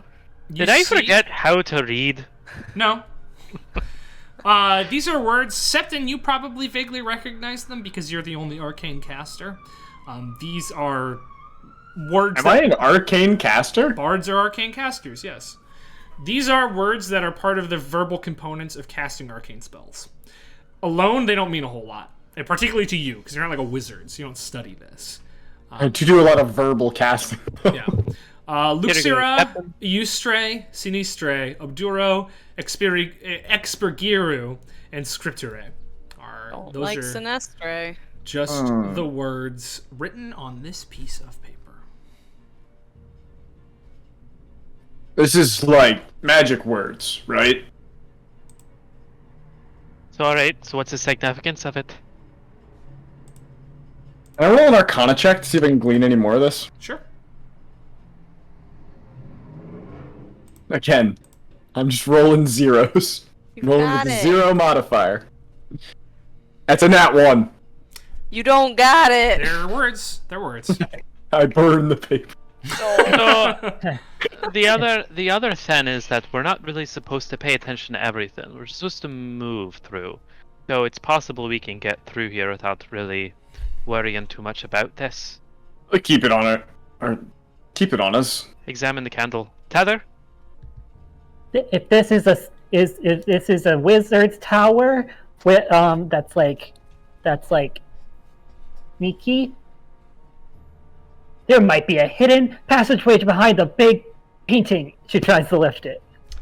Wall. Just a wall. There's a door on either side of it. Yeah. It was good thinking, though. Good idea. Tether. I'm sorry. Nope, keep it up. Alright, let's anybody want to choose which door to look at first? And they're doors, right? Are they doors or are they hallways? They are doors. Doors. Wooden doors. Can I put my ear up to both of them? Sure. And just see what I hear? Make perception checks for me.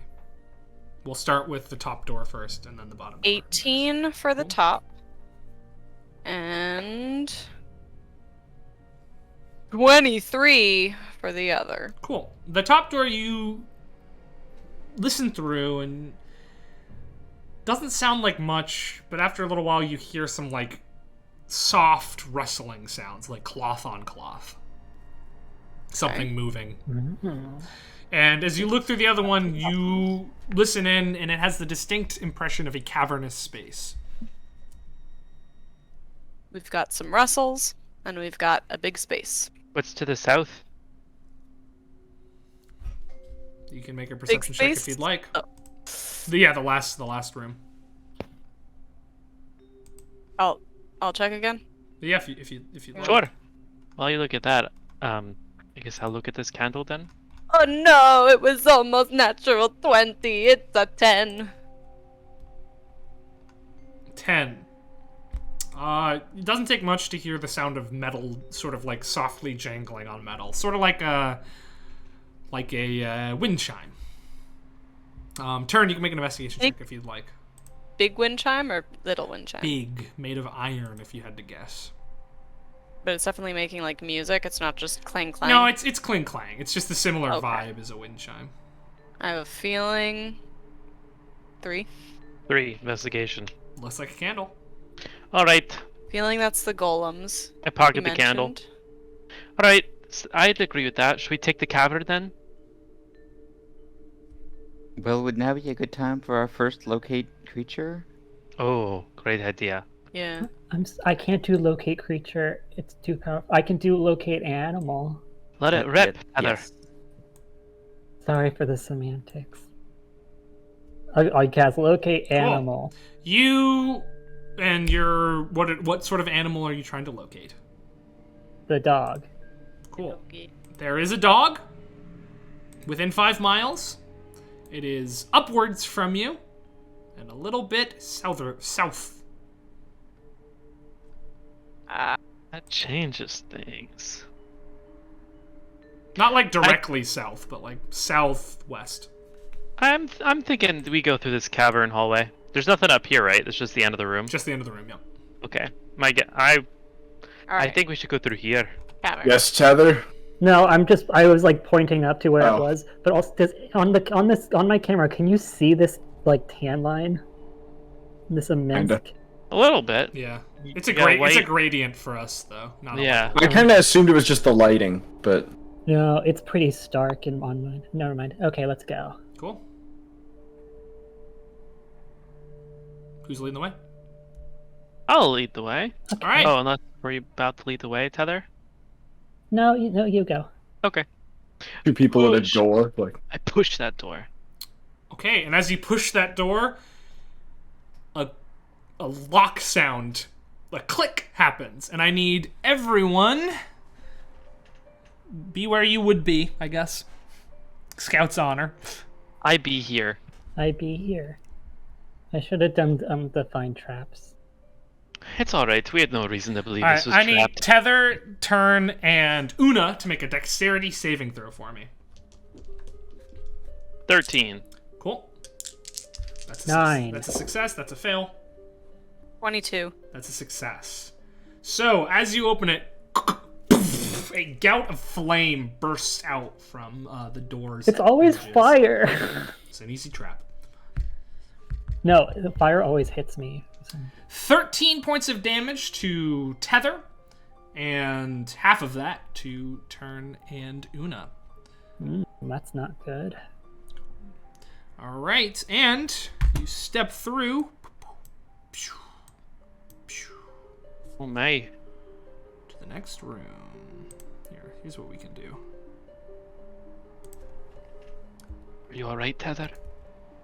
Yeah, I'm sorry, I should have gone first. you did. Nope. I know, but I should have like had you all stand back. We'll be more careful of traps moving forward. Yeah. I don't like There we being go. singed. Cool. As you step into the next room, you see it's more of a tower than a room, really. I thought we were in a tower. I know, but this room in and of itself is more of a tower than just a simple room. I don't know why you can see there. I guess I didn't quite map that right, but whatever. It's more of a tower than a room. It reaches upward about 80 feet. There seem to be 2 exits, but both of them are at the top of the room. One to the side there, and one sort of downwards. On the ground is a spiral inlaid on the stone floor. And that is all. Alright. Spiral, just stone. It's like carved into the ground, but yes, it is stone. So the doors are like And you can move 80 it feet up, just up, yeah. On like ledges above. interesting. Walk in the spiral, I want to We say. probably want to move south from here. Yeah, I guess let's investigate the spiral. Are you able to see more of it? I'm able to what? Well, because technically he has dark vision, and you just have 60 feet of vision, because I thought that would be enough, but it's not, I guess. Okay. There are lights, but I can't do Fog of War without the dark vision, unfortunately. Technically, I only have 60 feet dark vision, I think. Alright. I mean, anyone who has dark vision, I think, only has Yeah. a certain amount of it, but... So, alright, let's see. Should we sweep for magic on this one, or should we save it? Well, let me try one thing. Can I just walk along the spiral? Yeah, you walk along the spiral, and you get a little dizzy. I was just thinking if you just walked it, you'd go up like it was stairs, but no. Yeah. That's what I thought too. Anything along the walls? They are smooth. Though, as you get to the edge of the spiral, there does seem to be the stone seems to be sort of ground down a little bit, as though something hard had, like, slid on it. I wanna... Septon, do you still have that paper? Oh, yeah. Could I see it? Sure. I take it, and I read out loud. I don't know, which one of these do you think it's gonna be? Iastre. Iastre? As you read out loud, Iastre, you all sort of shudder as the tower itself turns to the right. The doors spin? Just you can feel the entire tower has shifted. Alright. Oh no. That did something.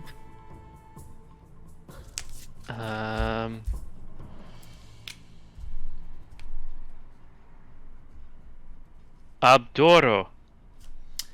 Abduro, you hear the whirring sounds of oh no, you don't hear anything. Abduro, you don't hear anything. Nothing that you can tell.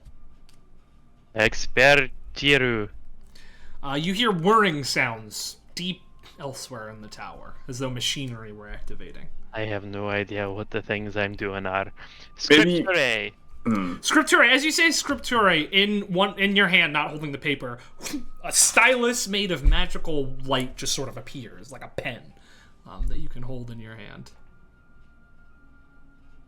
Maybe we stop doing this. One more. Luxira. The lights That's what. turn off. Nope. Oh, Luxia. As you see, well, but before you say it again, you can see that the spiral on the ground is glowing faintly. In fact, a similar glow to the magical stylus you're holding in your hand. Wait, there's a place over there where it's scraped, right? Maybe with the stylus on the spiral? I go over to it and I... Yeah, you draw in the spiral, you sort of like make your long circles, and as you hit the center, the entire thing glows and the floor begins to rise. As you all sort of steady yourselves, the spiral on the ground reaches upwards, becoming a spiral staircase leading to the top. Both of the other entrances are now accessible. The lights are still off, but you can turn those back on by saying Luxeria again. Luxeria. Yep, and then lights are back on. And the stylus, once used, disappears out of your hands. Alright, what do you think? South door? Well, wait, it shifted though. So which way are we? It's spun right? Correct? Yeah. We felt it spin to the right? But I think our room is still oriented the same way to us. I think the whole building. The whole building spun to the right, yeah. Right. Oh. Right, but if we are in the center, do we feel like we're in the center, or do you feel like we shifted? Yeah, I mean, you probably shifted in space a little bit. What I can tell you now, just sort of metagame-wise, is that there are certain rooms that need to be angled in certain directions. I don't want to hear it. I don't want to hear the metagame. I know, but the tower itself, the entire thing's moved. There are certain things in the tower that stay stationary and are affected by the tower turning. Okay, well, I think we should go through this door. Can you open it with your mage hand? Alright, I step forward and I mage hand up some little birds and I push them at the door. And the door opens easily.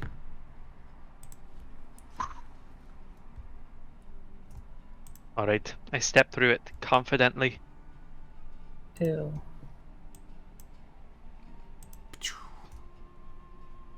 You should be able to move in.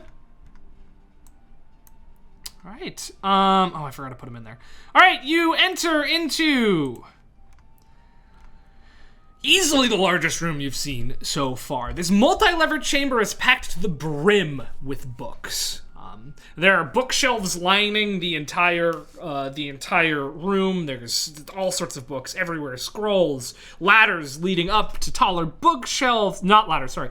Magitech platforms that are raising and lowering to upper platforms. All sorts of things everywhere. And you can see a mechanical figure sitting behind this little,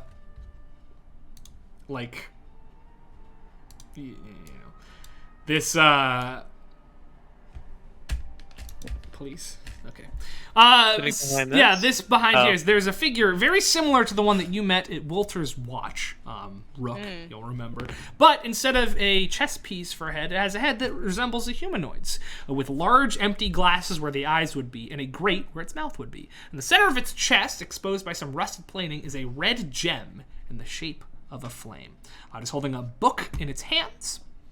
And as you come in, it looks up and says, "Oh, hello! I've not had visitors in quite some time. Welcome to the Tower of Knowledge." And that is where we will end this here session of Dungeon Party. Pick up right from there next time, with the Dungeon Crawl. Yeah. The dungeon crawl. Diggity Dungeon Nice Crawl. robot. He's a nice robot, I promise. Finally. Please don't say the Sinestri word. The I what feel like word? it's gonna turn on us. The one that looks like sinister. It's funny you should say that. Oh, No, I That's didn't say true. it. I didn't say it. I was didn't just- say it on. Just, I didn't say it on just the purpose. way you phrase it is really funny. But anyway, that is the end of this. We're done forever. I know that we won't be playing on the 4th of July because some people have plans, so we won't be here next week. But week after that, Dungeon Crawl. Hooray. Hip huzzah. Probably. I'm not gonna promise. But yeah, thank you for watching. Thank you for playing. This was a blast. Thanks for indulging in my little side quest. And Cat cat girl milkmaid shenanigans. It was my punishment for being late. Yeah, that's what it was. But yeah, if you're not currently playing a game of Dungeons & Dragons, you should, because you can switch places with your friend and totally fool everyone, I promise. And you can't do that in any other game. Yeah, thanks for watching.